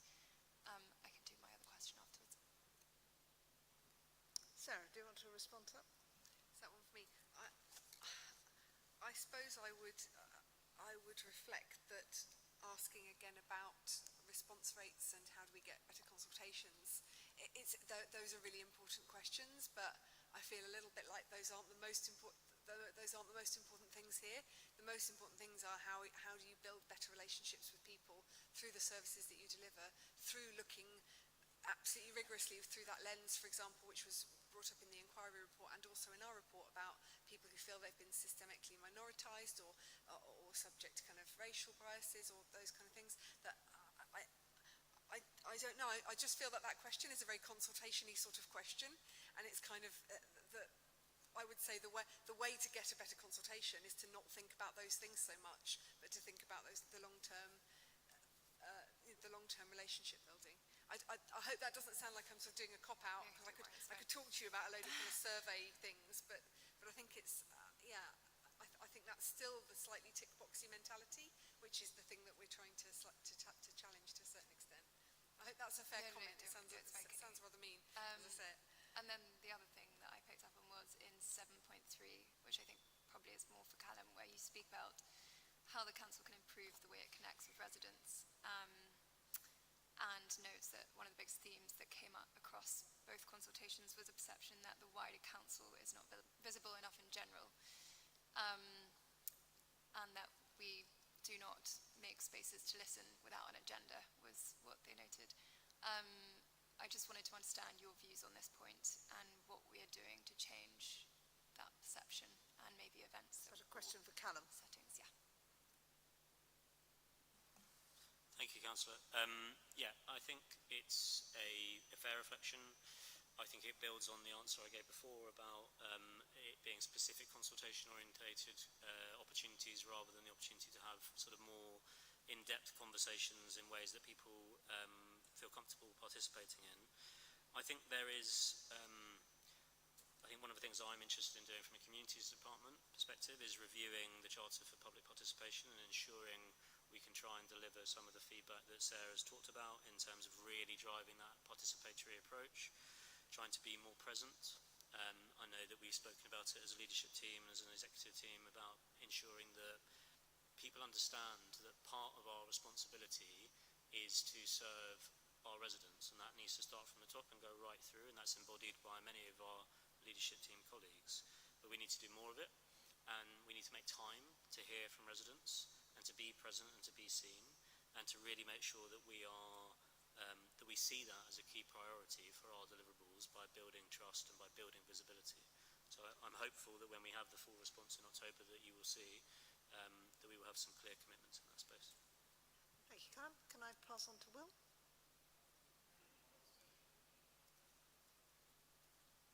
Apologies. One observation and one question, if I may. What you said, Sarah, about demographics and around that rang a bell in the sense that in the context of being governor in a school, 23,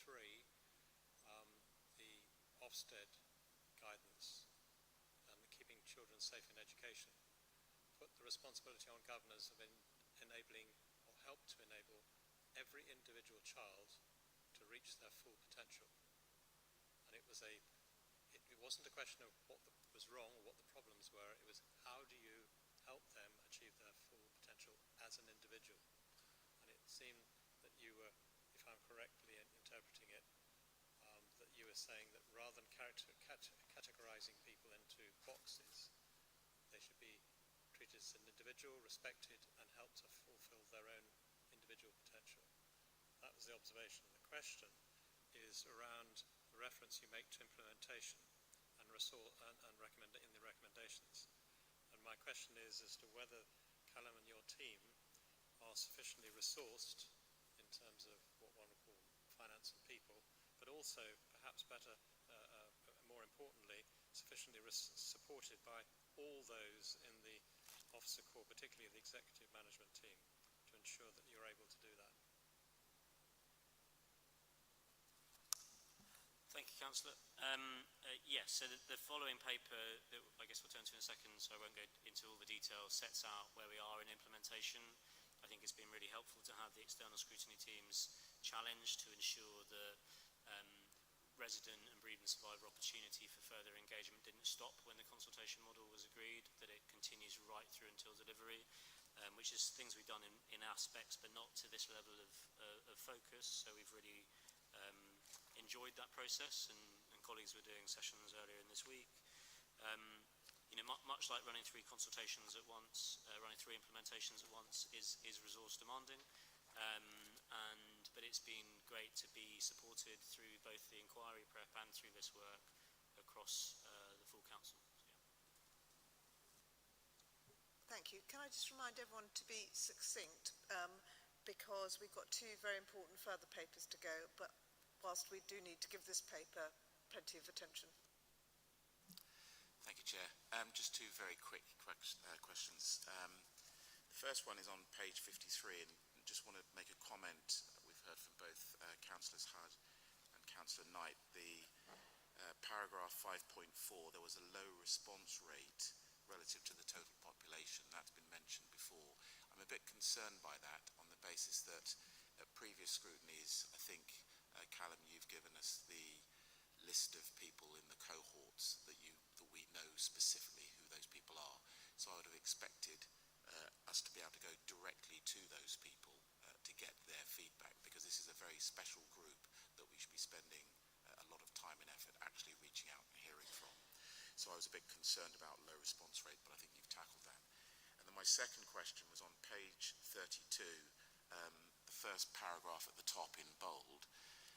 The words mention the council should develop the mechanisms, culture and capabilities to listen better to its residents. So I'd like to hear whether we're going to be given what I would call a wish list from the external consultation team about what should be put in place, and then to hear from Callum and his team about what we're doing specifically in the Grenfell context, but what we're also doing through the wider council to make sure that we can actually achieve that objective. Thank you. I'm on the second one first, because I think the other one is more for Callum. I think I would focus on the culture and the capabilities rather than the mechanisms, for all the reasons that we've already talked about this evening. We have given to some extent a wish list. I mean, I think it's about leadership and willingness to change right through the council. So as well as saying this is what we're giving all of our team, you know, not to mention individuals, but if senior leaders or councillors themselves wanted to embark on learning more about restorative practice, that I think would be quite interesting. Or if there was a deliberate kind of choice to open up more spaces to residents to speak to the council about, as Callum said, the things that they think are important, that would be part of it. There are some sort of leadership opportunities here, which are not just about putting in place a series of kind of team behaviours or tasks or anything like that. So I think there's something around that, and I think the rest of it is about things like looking at the co-design service standards that you have. They ask a lot of people in the council, so they say people. I can't find the page where we referenced it now, but it said things like we expect people to behave with empathy and we expect them to behave honestly and openly. And actually, it's to do an internal process with your staff to say, what do you need in order to be able to do that? So it's not for me to say, please set up these 5 mechanisms. It's for the council team to say, for us to behave in this way, what do we need? What resources and support do we need? And what happens if we make a mistake? How do we feel okay about that? Because at the moment, our professional culture is very damning of mistakes, especially in this very traumatic situation where the council is rightly being held accountable for terrible errors that it's made in the past. If I worked at the council, I wouldn't feel free to kind of engage with folk and experiment with being restorative. I would feel very worried in case I made an error and caused harm. And that is very real for your staff as well as the people in the community. So it's those kind of discussions that I'd have.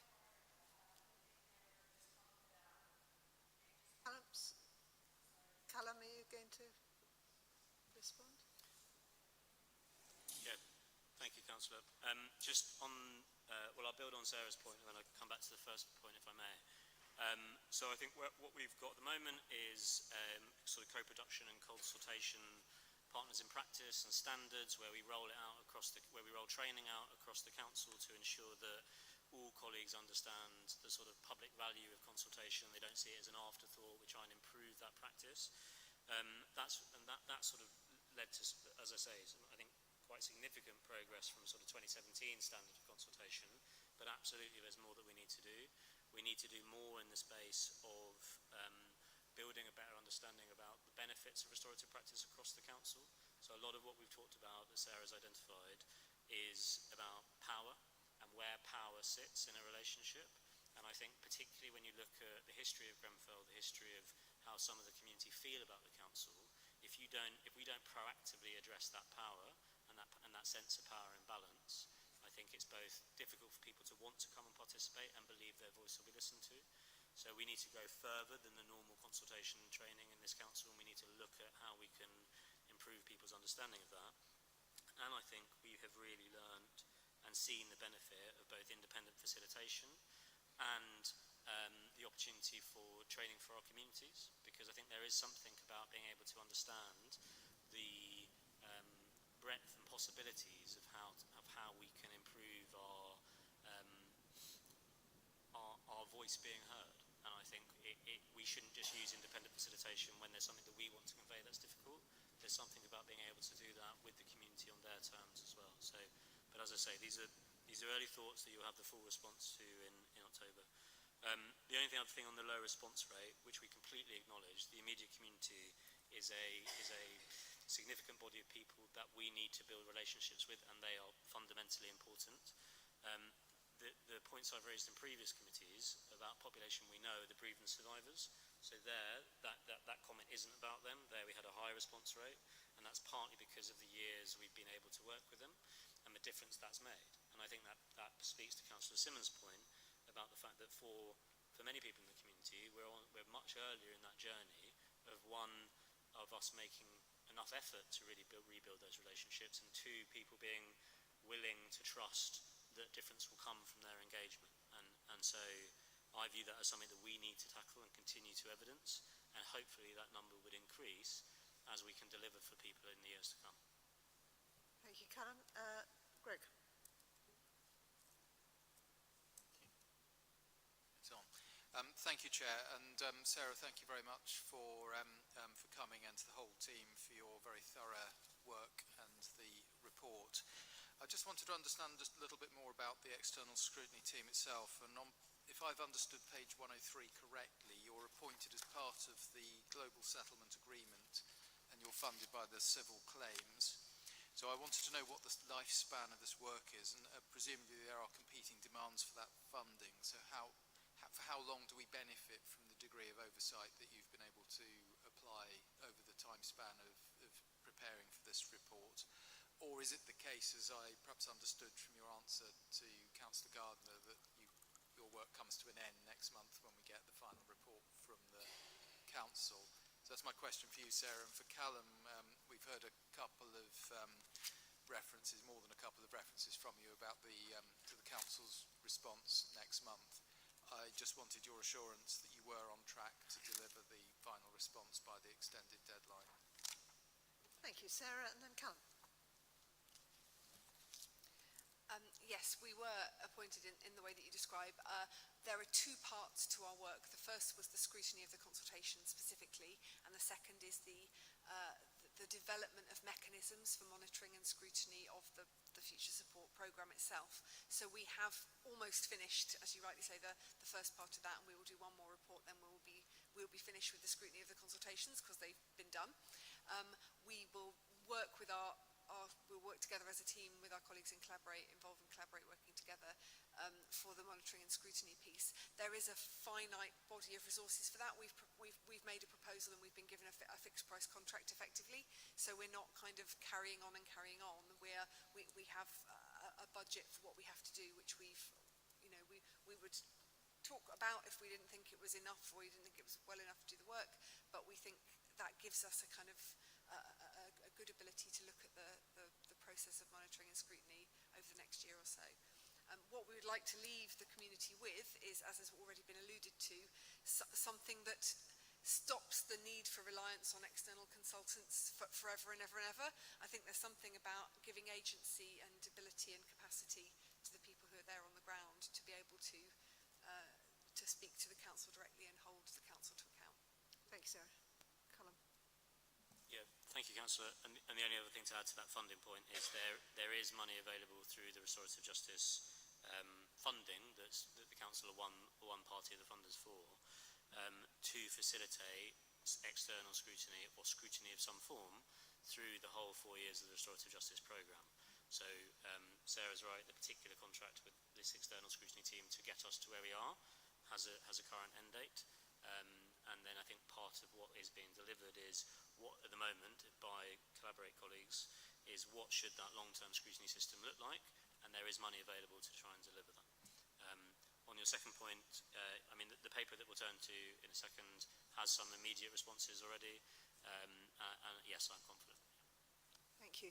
Now I know that from the floor, Mona wanted to contribute. There's a mic coming to you. Just sort of wait a second so we can hear you properly. Thanks very much for this report. It's actually really interesting. A lot of stuff in it that's quite instinctive, but also a lot of things that kind of helped me to think about just the whole process of consultation in a slightly different way. I just wanted to ask about some of the things that are mentioned on page 41, the participatory approaches in particular, and how these can be applied more across the board, and where appropriate, how they can actually inform some of the decisions that the council makes. So it's paragraph section 7.3, about participatory approaches, and you reference something called the spectrum of participation, and how that can be applied meaningfully, because I think that would, in answer to Councillor Hudd's question, I think that might go some way in remedying consultation fatigue, because if people felt that their recommendations and their responses were actually informing decisions, they probably would want to engage a lot more. Some of the comments that you were making just before Kimia left, I think are actually, I think that's actually really important in thinking about how some of the meetings, some of the public meetings are run in the community, which can be extremely frustrating and actually quite distressing for everybody involved, and leaves you feeling a bit hopeless. it is a very difficult situation for some of the council officers to find themselves in, because there is obviously a lot of anger and a lot of difficulty in kind of coming to terms with some of the mistakes that have been made, and actually how a culture can be developed where mistakes are okay to be talked about and acknowledged a bit more without it having to be something really adversarial or critical or whatever. And what we can do in terms of getting external support when it comes to facilitating some of those discussions in the community, because it can be sort of the officer from public health or wherever, and the community, and it can be really really upsetting for everybody, and we don't get very far.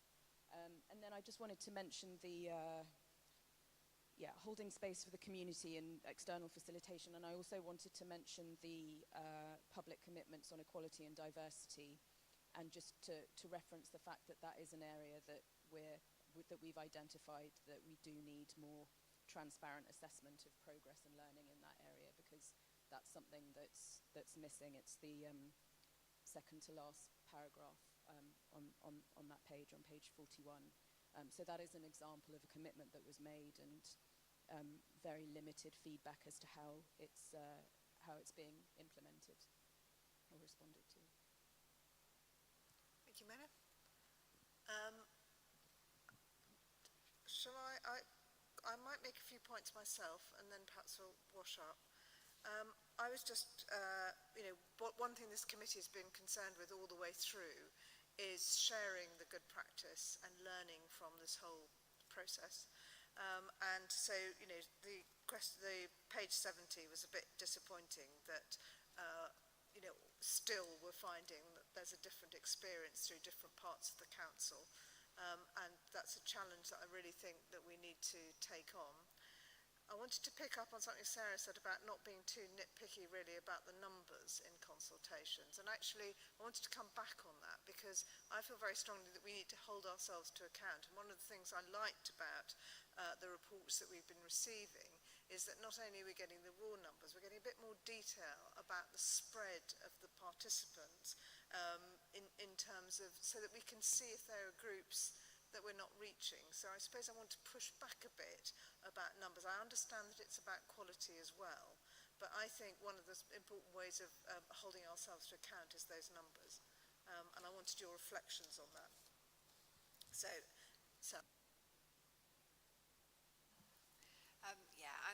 Yes, of course, I don't think that numbers are unimportant in consultation. I suppose the thing I was naming in the room, I suppose, was that in a situation where we've been given a lot of quite amorphous talk about restorative and trauma-informed work, the thing that's easy to ask questions of someone in my position is about, like, well, how did the consultation work in terms of numbers? Were there enough people?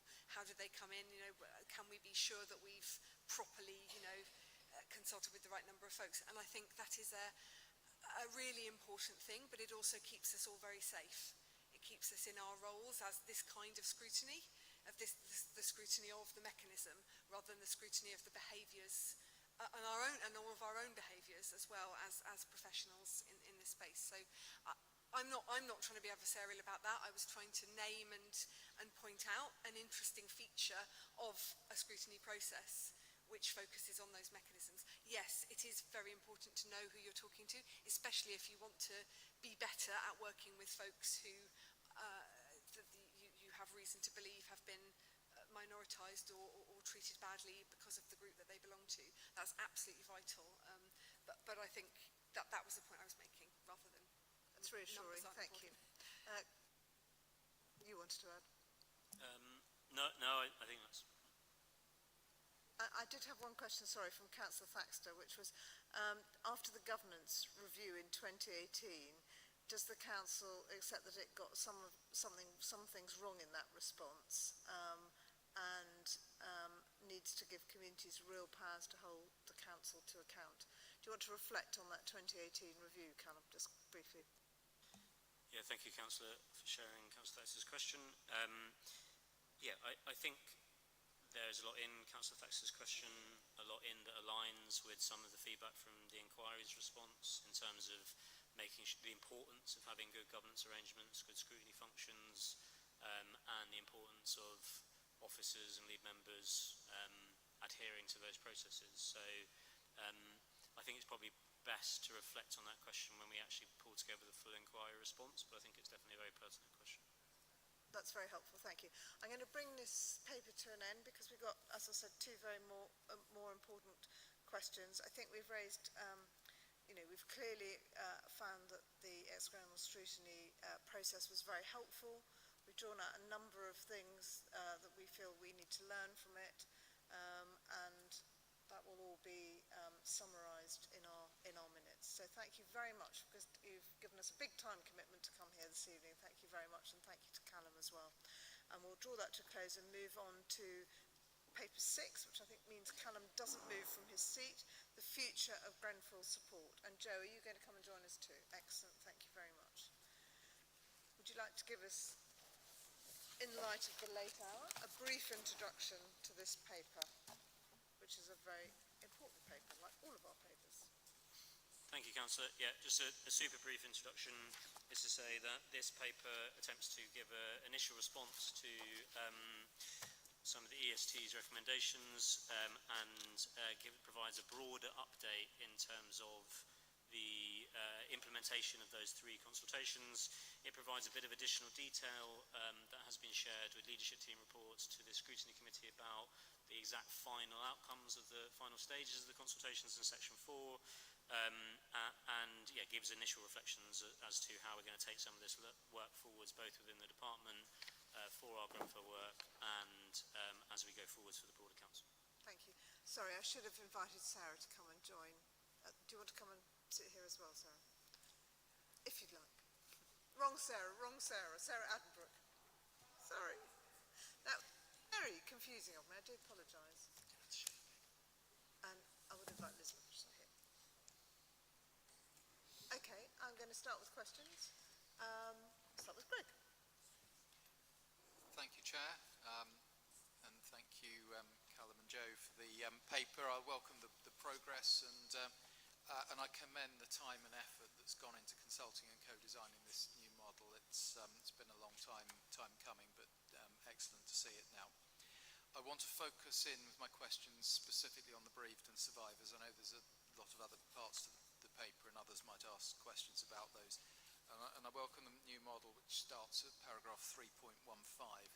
I'm interested in, I've got a few questions on this. Do you have a feel for the likely proportions who might opt in and opt out under the choice they're given? And while we're on opting in and opting out, if we're closing the cases of those who've opted out, or at least for opted, can they change their minds later? And I see there is an opt-back-in option, but with what appears to be a fixed timeline. But I'm not sure about an opt-out later option, so perhaps we can have a little bit more detail on that. And I'm also interested in the proportional funding arrangements which are introduced in the 3rd bullet at paragraph 3.15. It sounds from the introduction are quite complicated. So how assured can we be that that model is fair? Can we see more detail, please? Not necessarily tonight, but at some point in the near future. And I think we'll need a report on how this has gone after the new system's bedded in at some point in the next few months. So there we are. Those are my questions, and over to Callum. Thank you, Councillor. So on the opt-in, opt-out ratio, we are opening the opt-in, opt-out window at the beginning of October. We'd originally set out to do it in September, but then the inquiry report sort of publication was announced, and so we've delayed that. We've modelled it on a whole range of different outcomes. From our assessment of the feedback we've had from people who are saying they want to be able to move on with their lives and no longer have to deal with the council, on the one hand, to others who feel that actually their support needs are now lower than they might have been. I think I would be expecting somewhere in the region of 50% people to opt out, but the model works no matter where that percentage falls. In terms of essentially how it works is each year everyone is able to change their mind, either to opt back in or opt out. It is based on an annual process because we have to be able to sort of manage the workforce planning and the result. And it does have some conditionality around the personal budgets, because if you opt out, you get a slightly larger personal budget. So if you choose to opt back in, we have to readjust the personal budget allocation. In terms of the system of the different personal budgets, this was a major part of the consultation, and we can share the final model with you. Breeding survivors have had them. There's absolutely no problem, and sorry that you haven't had it in advance. It is a more complicated approach from what we had under the dedicated service days, where there we had a blanket personal budget size for all bereavement survivors. But one of the biggest things we heard through the consultation was, 7 years on, quite how different some of those experiences were. And that was, we really heard that through the consultation, but it also is evident in the casework that we do. And so the model distinguishes the specific impact of bereavement and the impact of losing an immediate family member as being sort of at the higher end, and different forms being sort of lower down the table. But everybody remains incredibly central to the Council's view of supporting all bereavement survivors. It's about just acknowledging that there are different needs at play. And as Sarah pointed out in the other paper, this process hasn't been without challenge, and there aren't some groups who haven't had difficulty in having to relive and feel they're being recategorised, and that's something that we've been at pains to try and mitigate. And our commitment to try and rebuild some of those relationships that have been bruised through this process is really heartfelt. So if I've understood that correctly, it's an opt-in and opt-out choice every single year of the 4 years that this is scheduled to run as a programme? Yep, that's right. Great, thank you very much. Thank you. Sydney. Thank you, Chair. Just a quick question on page 17 and 18. The budgets for the bereaved and survivor children and young people is the same as the budget for the immediate community children and young people. And I just had a quick question on that in relation to whether you're actually directing the most support to the people who need it most in relation to the children of which particular cohort. And secondly, once those children have left, I mean, you've got it from 0 to 25 here and are going on with their lives, and they may have moved out of the area, do they continue to receive support? Thank you. Thank you, Councillor. So you're right to highlight that overall bereavement survivors and the immediate community get the same amount of money. So of the £14 million that's for education and training, that money is split 50-50. However, obviously there are fewer bereavement survivor children in comparison to immediate community. So we think, and through the consultation, it felt respected as a process. I think there was more we could have done to really own our rationale for taking that decision. But yeah, I think there is enough for each group, and definitely it respects where the levels of highest need are. For 0 to 25, beyond 25, you then do age out of the majority of the education and training budget. So, but for each cohort, 20% of the education and training money is retained for adults, and so then they would be eligible to access that support. But also, alongside the education and training support, there is the bereavement survivor model that's for bereavement survivor adults and children, and the immediate community model that's for adults and children too. So there is support continued. And when they move out of the area, do they still receive support? If they are bereavement survivors, then that isn't impacted. If they're immediate community members who lived in the area at the time and then who've moved out, then they would continue to be eligible. Thank you. By the way, Councillor Admiral, do feel free to, I've asked you to table it, but do feel free to contribute. And apologies to everybody about the numbering on this paper. The wrong paper was issued, so it makes it a bit difficult to reference everything, but I'm sure the committee will manage. Will. Working on what's in front of me, on page 16, under 3.33, is there some confusion between the paragraph and the demographic and the way in which it's been articulated? It says 80% children in the graphic and 80% adults in the text. Yes. Right, so that's purely a typo. That's a typo, and as Councillor, as the Chair said, we apologise for the format. My more substantive point, though, is and I get the drift, that the community has said that they want focus on the children, basically, and young adults. But my question is twofold. Since the disaster, has age-appropriate support been put in place for those who were children at the time of the disaster and are young adults now?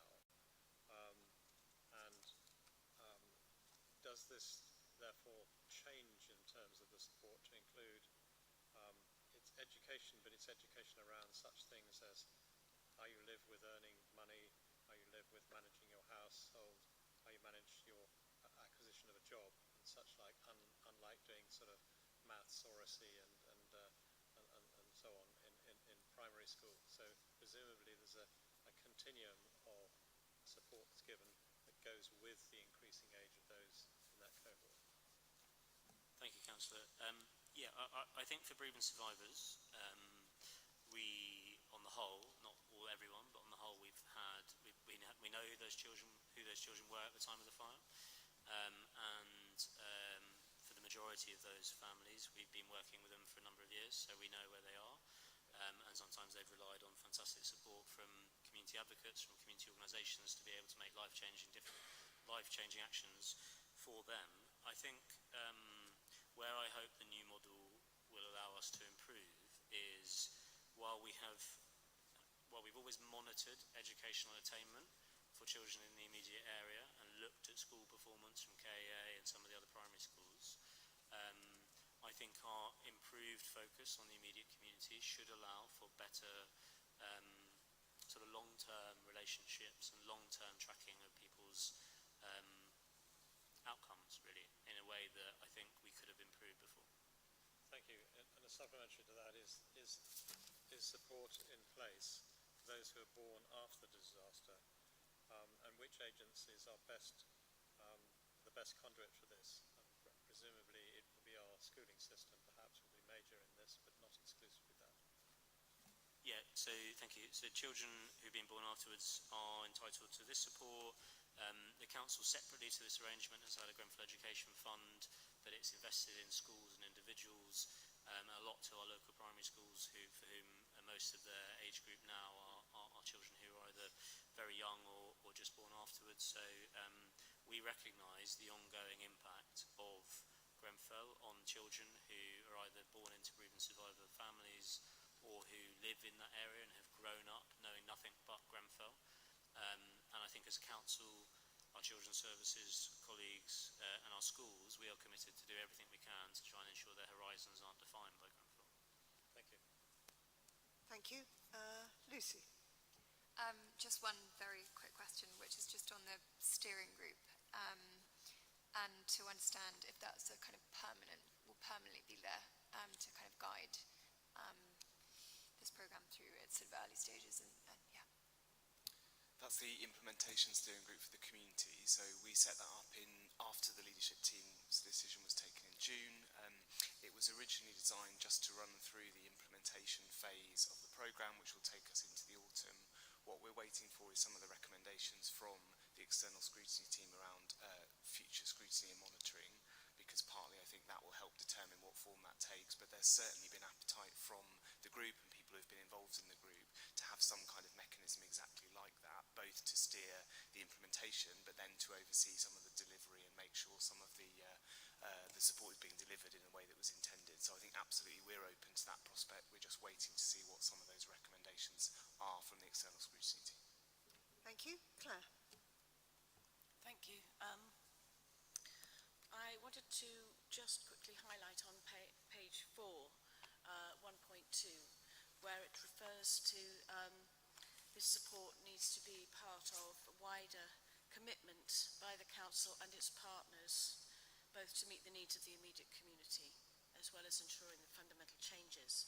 So in terms of the needs of the immediate community, the immediate needs of the whole community, I think what we have here is part of the global settlement agreement, where the figures, I think, were perhaps not needs-based, they seem to be a little bit arbitrary. They were arrived at by the lawyers negotiating that settlement. And I just wonder whether what we have for the community aspect of it in particular is sufficient and adequate given the scale and scope of the need and the fact that those needs have been effectively unmet for 7 years. So where we have, I think, the immediate community, we're talking about something like 6 to 8,000 people, which is a huge amount, and we have £2.5 million a year to meet all those needs. So I think we need to, in a way, we're sort of putting the community through a thing that's been defined and agreed about them, without them. And I think it's really important that that point 1.2 is noted by the leadership and the lead member. And I have raised it also with your partners in central government, that there is a moral, I think, imperative there that this global settlement agreement with a small number of individuals doesn't speak to everybody else, and it doesn't absolve the council of its ongoing duty of care, or indeed central government. And I just want to really highlight that point. And then I want to quickly ask for my committee, on page 32, the Celebrating Co-Production Programme. I believe I would like to know a lot more about that, and I wonder if information could be circulated to housing and communities, please. Thank you. Thanks for those points. Joanna. Thank you. Just a couple of ones. I'm intrigued on page 14 in the second bullet point, paragraph 3.29. You're only offering gym membership to adults, not to children, and I didn't understand why, because I know lots of teenagers love a gym. Secondly, when I read this, I was struggling as to where was the mental health support, and is that because that's assumed to be provided indefinitely anyway as an additional service? And then my third point, if you can, is to talk about the Educational Centre of Excellence, because it seems to change in its format, and it talks about an educational excellence, and then you get schools that talk about their sort of input. So a bit of clarity would be helpful, please. Great, I'll address the first two questions if that's okay. So that we are making provision for gym memberships for young adults, definitely. You're right though that it is primarily, the community programme primarily focused on adults. So I think we're looking now at 16 plus.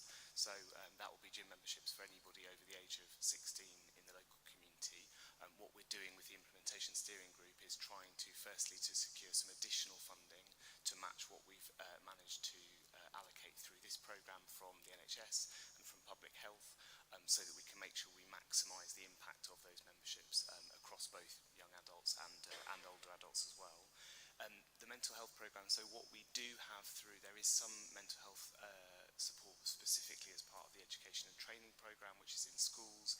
The mental health services are primarily provided by the NHS Trust, and so what we are doing alongside this work is trying to establish what some of the areas where we could work more closely with the NHS are on this programme.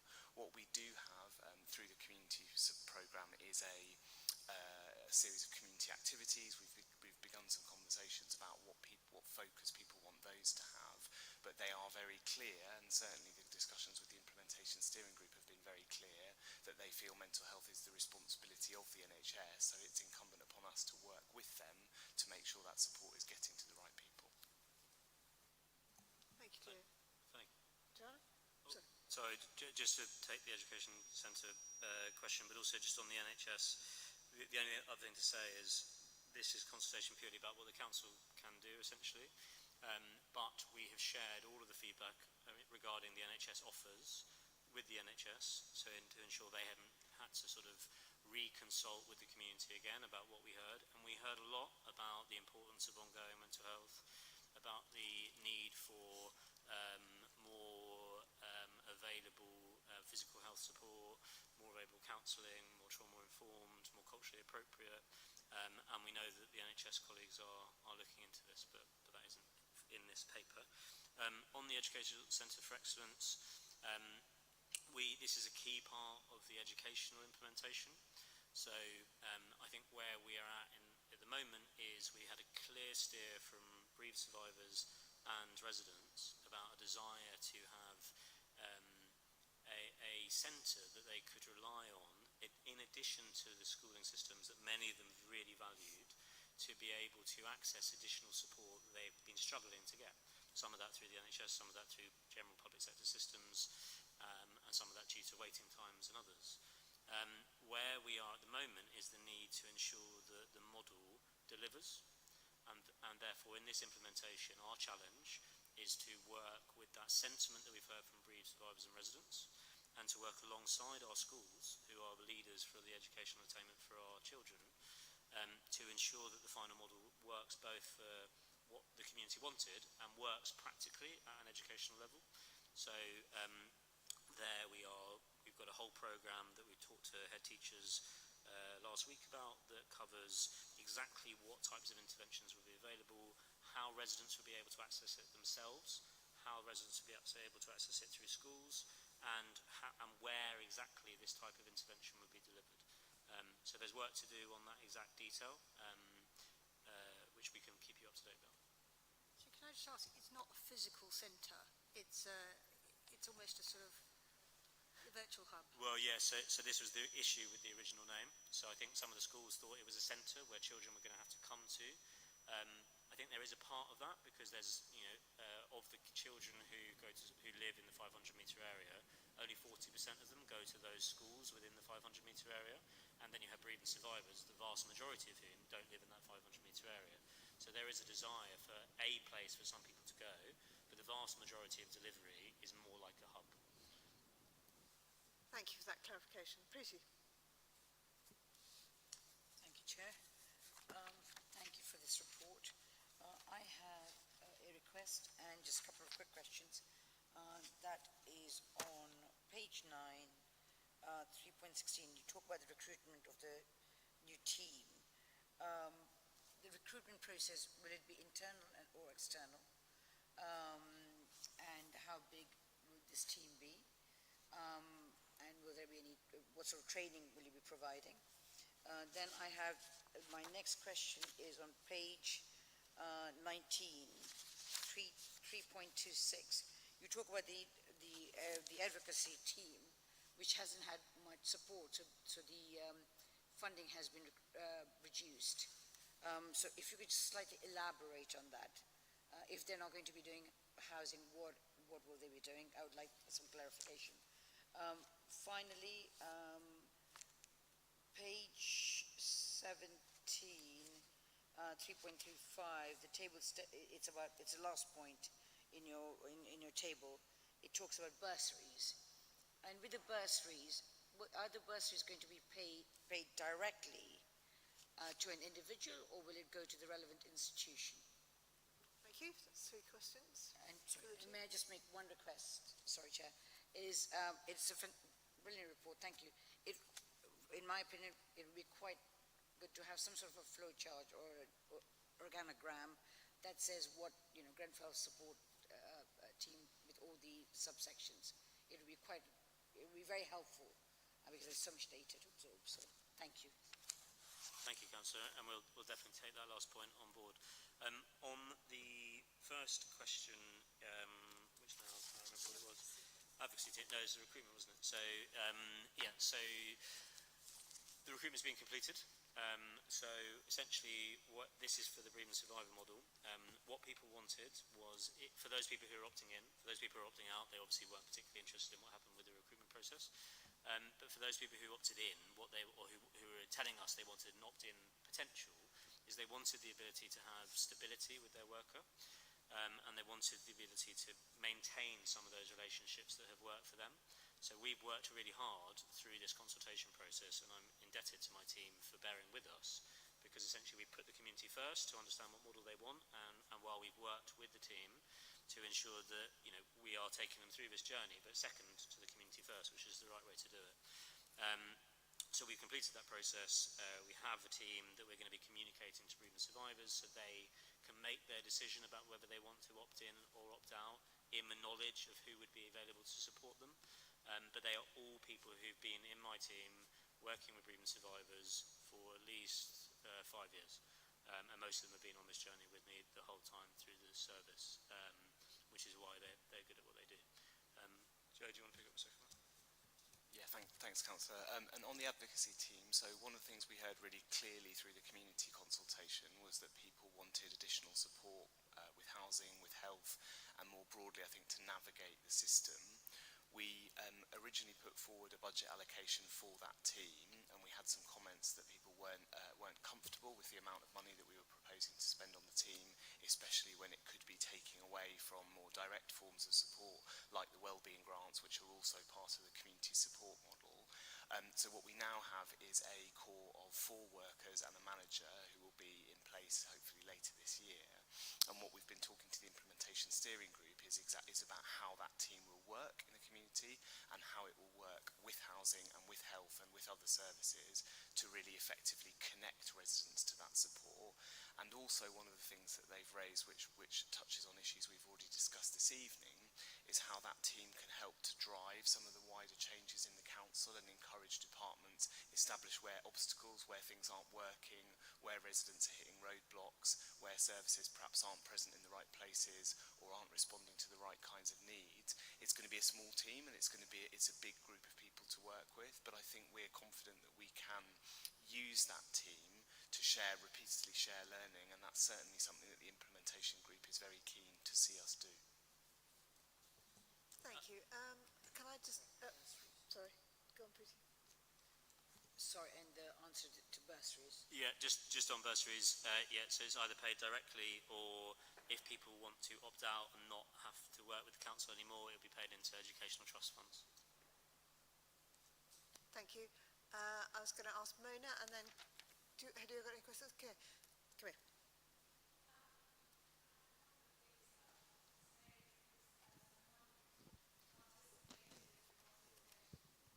And taking a great amount of time and bringing people to your consultations. A couple of things. One is, I think that the education element was rushed through, and I think I've mentioned that to you, and I think that's been acknowledged. That part of the consultation was definitely felt very rushed. It was disappointing that the distinction that was acknowledged in the bereaved and survivors part of the RJ funding wasn't reflected in this education element. And the reason why I say that is that when you have someone who has lost a sibling, or someone who's lost all of their cousins, or all of their siblings, that child's needs and impact on that child is entirely different to anybody else's. And this education model actually doesn't recognize that.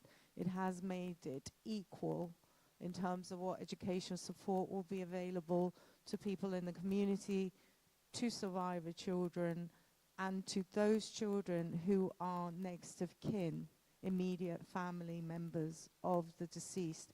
I think that's morally and logically doesn't make sense. Callum, do you want to comment on that? Sir, can I just finish the third piece, which is that the consultation, sorry, go ahead. I lost my train of thought, so you might as well finish, and then we'll come back to me. Sorry. If you're sure. Yeah, please. So, sorry. No, I think Kimmy is right in true in her articulation that these points were raised and they were balanced against some of the other research that we looked at and which we shared. I think the only point of clarification is it's true that those educational bursaries are equalised, but they're only equalised for all bereaved survivors. So not that community children aren't important and don't require additional support with education, but the distinction is all bereaved survivors receive the same bursary, much like we used to do within the dedicated service. But we acknowledge the point that was well made and articulated and captured through the consultation, that some people felt that we should have reflected the new model for distinguishing between bereaved survivors and education too. Thank you. Sorry, I just still don't understand why we ended up with that equalised, because if a child has lost a sibling or their entire family, I just don't understand why it's okay to say the impact on that child. I know for a fact it isn't, because I'm dealing with those children and I'm dealing with those families, and the impact is enormous on them, and it gets worse actually as time goes on. The last thing that I was going to say that I forgot is I didn't realise there was a steering group, because I thought there was, and then there wasn't, and then there is. So why are we not informed about actually what's happening in terms of the steering group and who's on it, who's steering? Thank you. Could we just have a response on the steering group and also the equivalence between? I think the steering group point is essentially, and we need to be clear on our language, so we have an implementation steering group that's for the community. For the bereaved and survivors, we no longer have a dedicated service steering group. We have 3 key areas that we need to debate, and that's a meeting we've got next Thursday that I think you're coming along to. So there's a steering group for the community. There's a different type of implementation working arrangements for the bereaved and survivors. I think that underscores Councillor Hudd's point about having an organogram and a better way of navigating. Thank you. To make one point, and that is which really is just a point, and you don't need to respond to it. On page 33, it talks about the consultation support gateway, and this may be my deficiency, but I don't really know enough about that, who's on it. And obviously, this is the first hurdle that we go through when we decide, clearly, I now understand this is the hurdle we go through when we decide what kind, what depth, what breadth, what involvement a consultation is going to be. And obviously, this is quite a sensitive issue. If you fail at the first post to describe something in the right way and send it down the right pathway. And I've no idea if there are councillors on this or what. So I just wondered if that might be something that you explored a bit in your response to the external scrutiny team. I don't need a response now. Brilliant. Thank you very much indeed. I think that was a yes. And draw that to a conclusion, and we'll move. Sorry, Sarah. Sorry, Chair. I really just wanted to say thank you to all the residents that responded to the consultation. I think, without them, we wouldn't be where we are today. And I would particularly like to thank Joe and Callum and their team. They have done an immense amount of work. And also to the external scrutiny team, because they have challenged us. But some of the things have been really helpful, and I think we can bring that back into the communities team as a whole and across the council. But I really want to put on record, we are so grateful to all the residents that responded to the consultation. Thank you. Yes, I think the committee's seen it as a very positive experience, and therefore we're really keen to capture and disseminate any good practice that we've picked up. So thank you very much for that. And indeed, a great big thanks to residents who participated. So we're now going to move on to the drier subject of the Q1 revenue and capital financial modelling. So thank you to Joe and Callum.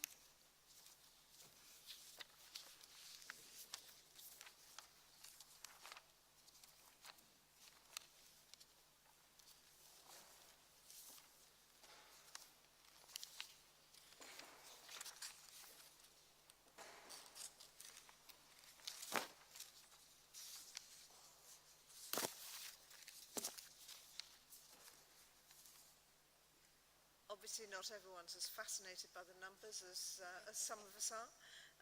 This item relates to the General Fund revenue budget position, and it'll be presented to the leadership team when they meet on the 25th of September, and really we're being asked to review it and consider if want to explore any particular aspects of the report or any particular facts. So we've got Councillor Thalasides here, and Lisa Taylor and Amanda, would one of you like to introduce the report? Sure, I can introduce the report. I think what this underlines is the ongoing financial challenge that the Council has and that exists across local authorities in London and the sector as a whole. In many respects, it's a continuation of trends that we talked about in terms of the previous year's outturn. The biggest challenge as a trend that we're seeing in the financial terms is still temporary accommodation and homelessness and the rising cost of housing people in that context. That's still a major issue. I should say not just financial, but in the context of monitoring it is a major financial issue for the Council. The key change that you have in front of you is the overachievement of income in parking, which significantly smooths some of those pressures. And whilst that's very good news, again, from a financial perspective, it's not something that we should be complacent about, because parking income can be volatile to some extent. Overall, if we look at kind of how parking is performing across local government, you would think it's trending downwards as car use declines. So in the context of a Q1 monitoring report, it's something that's useful to smooth those pressures. But this is a much changed kind of financial outlook from even a couple of years ago. The medium term is going to be harder still. And before long, we'll be talking about things like draft budgets. And I've been meeting colleagues over the past couple of weeks with officers to look at departmental budgets and where we can make cross-cutting savings. And this is quite a good prelude to that, because it bears out just how difficult some of the decisions we'll have to make are going to be. Thank you very much. Pretty, would you like to start on this one? Thank you, Chair. I have only one question, very quick one, and that's on the, well, there's no page numbering, but it's on the second page. We talk about the position of a net underspend of 207,000 across the chief exec budgets, due to mainly to staffing. Will this underspend be utilised at a future date?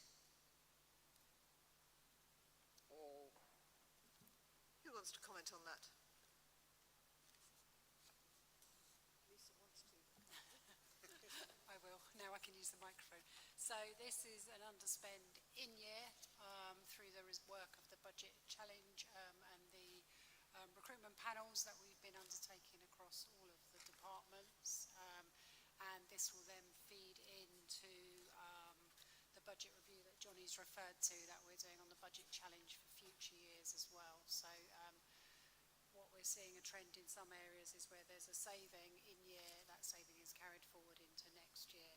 And you'll see in the papers that come over the next few months what those savings are, but there certainly are some savings being put forward that are aligned with that 207,000 in the chief execs. Thank you. Joanna? Thank you. A couple of questions. Page 127, 17.7, the last one. I'm intrigued about the overspend on business rates, of which $250,000 is Town Hall car park. And I kind of went, how come that is one that we couldn't have got spotted in advance? And then secondly, on page 124, paragraph 16.2, basically just explaining the income pressure on the filming service of 106,000. Could you just explain that, and also what the pressure on the leisure contract is? Thank you. Who's putting themselves forward for that one? Okay. Thank you for your question. So 17.7, the business rates. I think what happens sometimes is the budget is set and the business rates follow later on once things have been revalued, and these have got out of sync basically. So we've got a budget of one figure and we've got business rates now of a higher amount. So it's timing probably that's the difference there. And then 16.2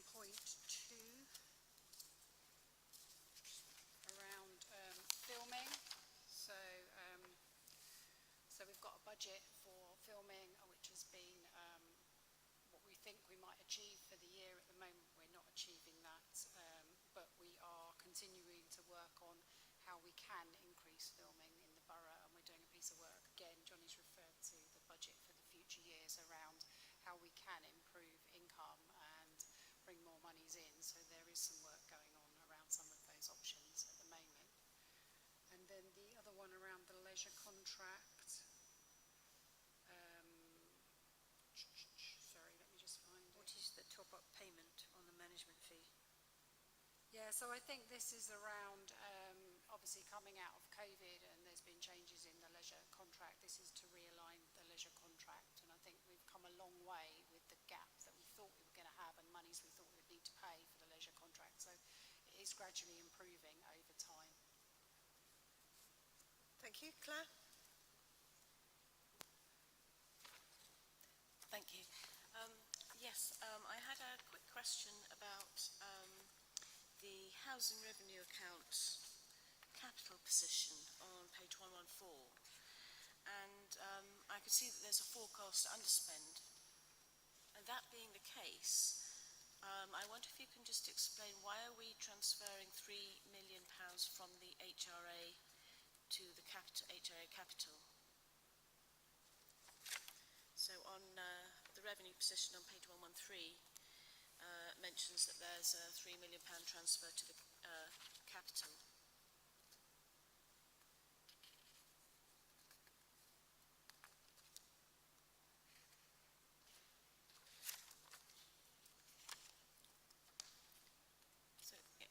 It's 1.11 on page 113. We're talking about a transfer of 3.023 million to the capital programme, and I'm wondering why we're doing that if we have a forecast underspend.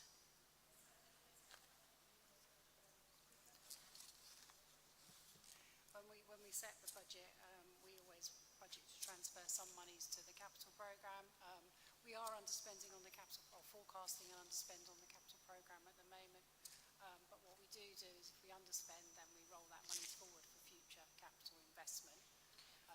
So it's meeting our usual budget requirements, and then it will be carried forward for future years to be spent on capital investment. So some of it is a timing issue in the underspend on the capital programme. The other element is to keep increasing the capital programme. Okay, thank you. And I just wanted to also ask that part 25, which starts on page 142, could we have that circulated to the Housing and Community Scrutiny Committee for information, please? I think it also contains part 27. It's included in there. That would be helpful, I think, to the committee. Thank you. Thank you. Lucy. Hi. I was just going to ask, which made me remember something in terms of talking about savings for adult social care. And I know there was a number of quite significant transformative programs for savings this year. I can't remember the name of the main one, but it was a very significant amount. And just whether we could have updates on those savings and how those programs are going to the Adult Social Care and Health Committee, if possible. Because I think a number of them were new pilots, so we were concerned about, we were concerned about if they would meet the amount of savings that was being... Yeah, of course. So Thank the you. savings are in the report anyway, at one of the appendices towards the back, but we can either send them to the select committee or someone can come along and talk to them. I don't mind, we can arrange that outside, certainly. Yeah, thank you. Will. Thank you, Chair. I'm a little bit concerned that yet again we have a budget which is very cleverly constructed using traditional tactics of salami slicing, programme delay, use of finite reserves, etc. And the only mention I can make, and it's a slightly obscure one, to transformations is on page 151 in 28.5 to do with FCS work in schools. My question is could we make a formal recommendation from this committee that all future quarterly budget returns, medium-term financial strategies and budget papers, that there is a section that summarises the progress with transformations as has already been agreed to be undertaken by the leadership team, and the contribution to efficiency savings which are being reinvested to establish the best council services for the residents. There's already been considerable definition and commitment by the leadership team towards the transformational programme, and we are going to, for instance, have a report of that on the FCS Select Committee in the next one we have. But there's no mention here in the budgetary report, and I think that there should be, and I would like to know if my colleagues would join me in making a recommendation that this is put in as a section in each of the financial reports from now on. And maybe that's a question to the lead member, I guess. I mean... It was Johnny, it was you who defined what transformations are about. You actually wrote and you actually spoke to in March of this year, I believe it was, after we'd had the budget working group, which you accepted the recommendation on transformations and you then defined what they were. programme of it, and indeed the Chief Executive also has spoken to this subject, and there's been, I understand, a programme of transformations taking place and becoming ingrained across the Council over the last year, gradually taking some traction, and it should be showing up in our financial papers now. Yeah, I mean, I'm happy to include a section on transformation. A monitoring report like this is in some ways a descriptive account of what has happened. And I guess in that sense, a kind of a section on transformation fits less naturally because you're describing kind of what savings have been achieved. But we could certainly produce some kind of commentary on the extent to which the savings we are realizing are transformational. Because if transformation is going to mean anything, they're going to get some traction. And really we want a KPI here of what the contribution of transformations is to the dealing with budget difficulties in the future. Because, I mean, say parking was to drop out so much, we weren't to get that benefit so much, we would have to make some radical changes. And I'm well aware in certainly in the FCS area that there are transformations happening all the time and making a big benefit. I mean, certainly, to some extent, this is about framing. If you think about how we're achieving a higher amounts of parking income at the moment, that's partly kind of transforming the way we enforce parking rules. It might be having more or different kinds of people out on the streets ticketing. It might be a slightly different model in terms of the situations in which we issue enforcement notices. So I think we're speaking about a kind of similar thing here, but I mean we could draw out and frame that more confidently probably. Thank you. So sorry, Mary, just to clarify that, are we making a recommendation as a committee? Is Dave accepted?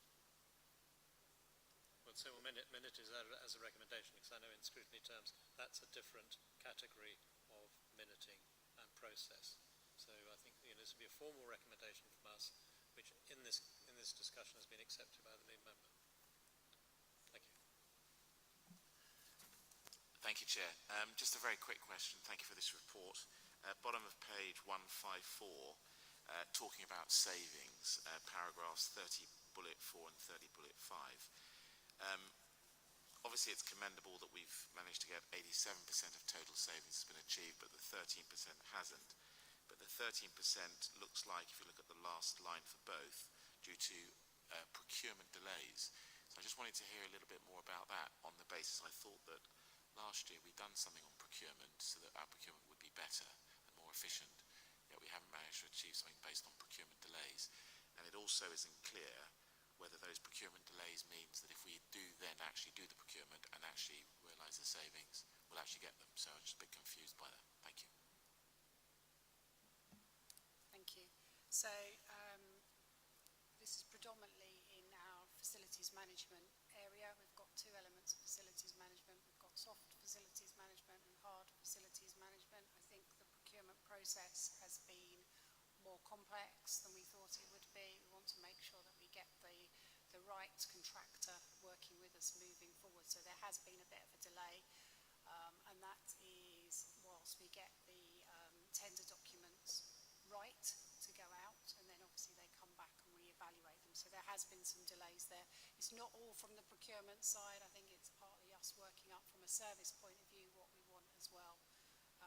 But they are both in train now through the procurement process. Thank you. Greg. Thanks very much, Chair, and I'll start by congratulating the lead member on his happy personal news over the summer. And I will start my questions with really the subjects that Johnny was raising, and obviously we're all concerned about the overspends in housing and TA, the trend from last year. The big surplus in parking services, to which I'm no longer contributing as my car failed its MOT in April, and I'm no longer paying anything to you, I'm afraid, for driving. But to what extent is that a true offset against the overspends? Because the parking, as I understand it, parking income can be limited to what we can expend it on. I know the paper asserts that it is an offset and it can be used, but was a concern I had when I read that we're relying on this nearly 3.8 million pound surplus. So that's my first question.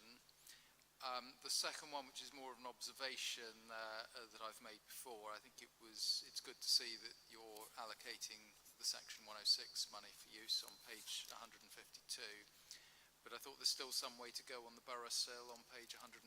There doesn't seem to be good use made of that at the moment, and there's plenty of, seems to me, that there's quite a lot of opportunities out there with the difficult capital position we've got to make more use of that.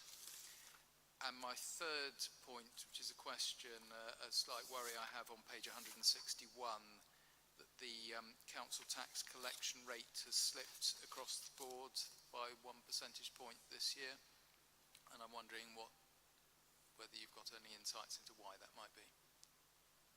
Okay, I can start with some of this. In terms of parking and whether it's a true offset, parking income is, as you say, somewhat constrained. So there are limits to the extent to which it can offset other pressures. However, it's about finding eligible spend that it can be applied to, and that then frees up general fund monies. In this case, I think what we're doing is we've taken advice from legal and we've looked at the range of services that we think it can be applied to. There's still sufficient spend that it can be applied to act as an offset in this scenario. I suppose that wouldn't be endless, but at this stage we're confident that this is an appropriate use of that money. And so it has been helpful here. I guess I take the point, I mean, to some extent adult social care is similar in that it's constrained money that can only be spent on a kind of a specific set of purposes, but that it can free up allocation of general fund money. The second question was on SIL and 106. I think you're probably right. We would like to be getting more use out of our SIL. Probably given the position where we're now coming into, it's more likely to be applied to projects that are already in the programme, or I suppose maybe in the pipeline in some cases, in order to reduce our borrowing costs. If I were probably a couple of years ago, I'd have said it's quite useful to have a bit of a war chest, as it were, to apply to kind of proactive projects that we might want to deliver, and to kind of to political commitments that we might want to make in order to fund them. To some extent, we might still be able to do that, but I think in the next couple of years we'll be looking at ways that we can reduce the cost of our borrowing, because that's quite significant. And I think that's an area that we're going to be looking at, and there's already work underway to see what sorts of projects that we have in our programme would be eligible for that, because again, SIL is constrained, just like parking, well, not just like, but in the same way as, and therefore we can only apply it to certain projects in the programme. And then on council tax collection, why don't you cover that? So council tax, I just refer you to paragraph 33.2. So in 2023-24, if you remember, we gave a £100 rebate to residents. That was applied directly to their accounts. That's not happening in the same way this year, so therefore when you look at it compared to last year, that £100 was reflected in that 37%, which is why we're at a slightly lower rate at this point in the year. 1% at this point of time is not really a big concern. I don't think it's a timing issue relating to that £100 rebate. Okay, I'm not 100% sure I understood the technicalities of that, Lisa, but I'll take your word for it and maybe read the paragraph again. I don't need a follow-up. Thank you. Okay. Thank you. I had a question from Councillor Thaxter, which I'm just reading out. The COVID cost of living, does this include the government money in the figure for 24-25? And where is this money coming from for the special projects Maxilla CIC? I hope I've read those correctly. The COVID fund isn't from the government, that's from public health. Or rather, initially it was a mix of public health and kind of general fund. But now spent the general fund elements of that. And so the remaining £2.3 million there is all public health money. It can still be applied for COVID and cost of living related purposes if we choose, but it will have the kind of constraints that exist for public health funding more generally too. Thank you. And I had a question. I mean, the temporary accommodation. So. Oh, sorry. Yeah. I think your question was the Maxilla funding. Where's the money coming from? It's Special Projects Reserve. Thank you. And my question really related to, one is 19.6. There are two unbudgeted costs there that are quite significant, and I wondered how that had come about. And then really the whole issue of temporary accommodation, which has become so, we just mention it every time, and it's just a horrifying figure.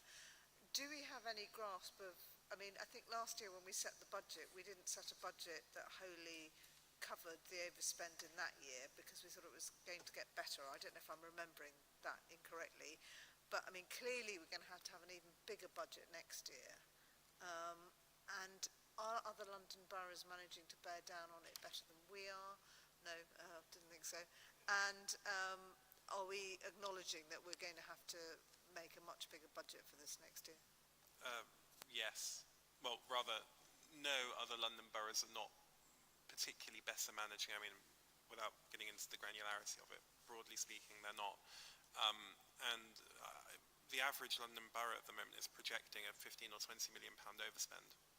So actually, in that context, this is a very good performance and reflects a lot of good work happening, especially in difficult services to budget for, like adult social care and family and children's. In terms of the next budget cycle, I think I suppose it's all in our gift, and it would be possible to budget for the entirety of a £4 or £5 million overspend, which is what we're projecting. Obviously, that would have a huge impact either on our tax position or on the savings we need to achieve in other areas. I'm not sure at this stage whether we would be looking to quite do that, but I think certainly we would need a bigger budget than we currently have, and there'll need to be some growth. Equally, I suppose we would want to encourage our officers to work even harder to bear down on the pressures, and so to budget for the totality of it at this stage might not be the best approach. I'm sure that's a discussion to come. And if I could just have some reflections, and there are choices to be made clearly, and we just need to be informed about them. 19.6, those two. Yep, I can pick those up. So this is around the council tax discretionary relief scheme and transaction fees. Transaction fees are for when people use a card to make a payment. So for a number of years they've been funded from contingency, and it's not good practice to continue funding things from contingency. There's an allocation in the contingency for them to be funded this year, so they're not in the base budget. But the last sentence says that we will be putting them into the base budget moving forward, because that's good practice. Obviously, we need to try and reduce the transaction fees as much as possible. So the more we can encourage our residents to move towards a direct debit payment method, we will do that to try and bring that down. But the discretionary relief scheme is something that is, as it says, discretionary. At the moment, it's funded from contingency, but if it continues, it will be put into the base budget. That sounds as if it's going in the right direction, at least in budgeting terms. So thank you very much for that. Can draw the conclusion, draw this paper to a conclusion. We've made a recommendation, and we've asked a number of questions, and some of them looking a bit further forward. So thank you very much for coming and answering all our questions. And let's move on to our next paper, which is the forward plan of key decisions. And the hour is late. We still must go through this.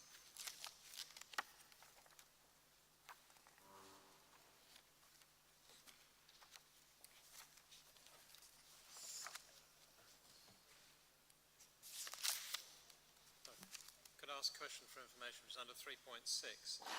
Halfway down it says the NHS has issued a notice under Section 23 of the Children's and Families Act, variation of services, and then it goes on to describe what it is. Is this entirely to do with adult services, although the Act's called the Children and Adult Services? Talking about page 212. 212. Page 212.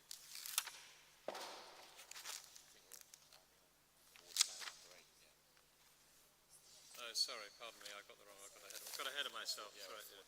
Pardon me. Through the key decisions, and I'm going to call the pages over, and anyone can tell me if they think they ought to take a closer look at it. Page 1, 2, 3, and maybe everyone's paying attention, 4. Yeah, 4. Yep.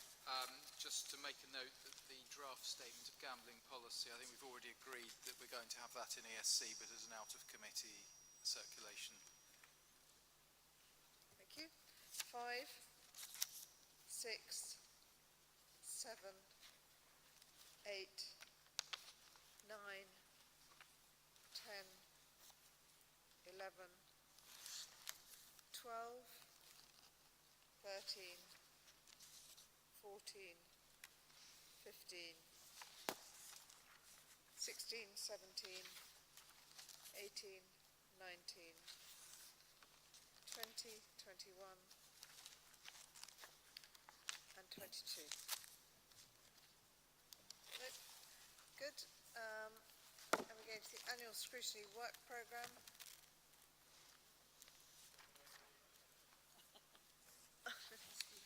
Work programme, I apologise. The question was that under 3.6 on page 212, halfway down, the NHS issued a notice under Section 23 Children and Families Act in relation to variation of services, and then goes on to describe the services to do with adult community-based palliative care. Are these purely to do with adult palliative care and nothing to do with any children? I mean, it's just since the Act says children and adult, I just wonder if there's anything there, any element of children's services there.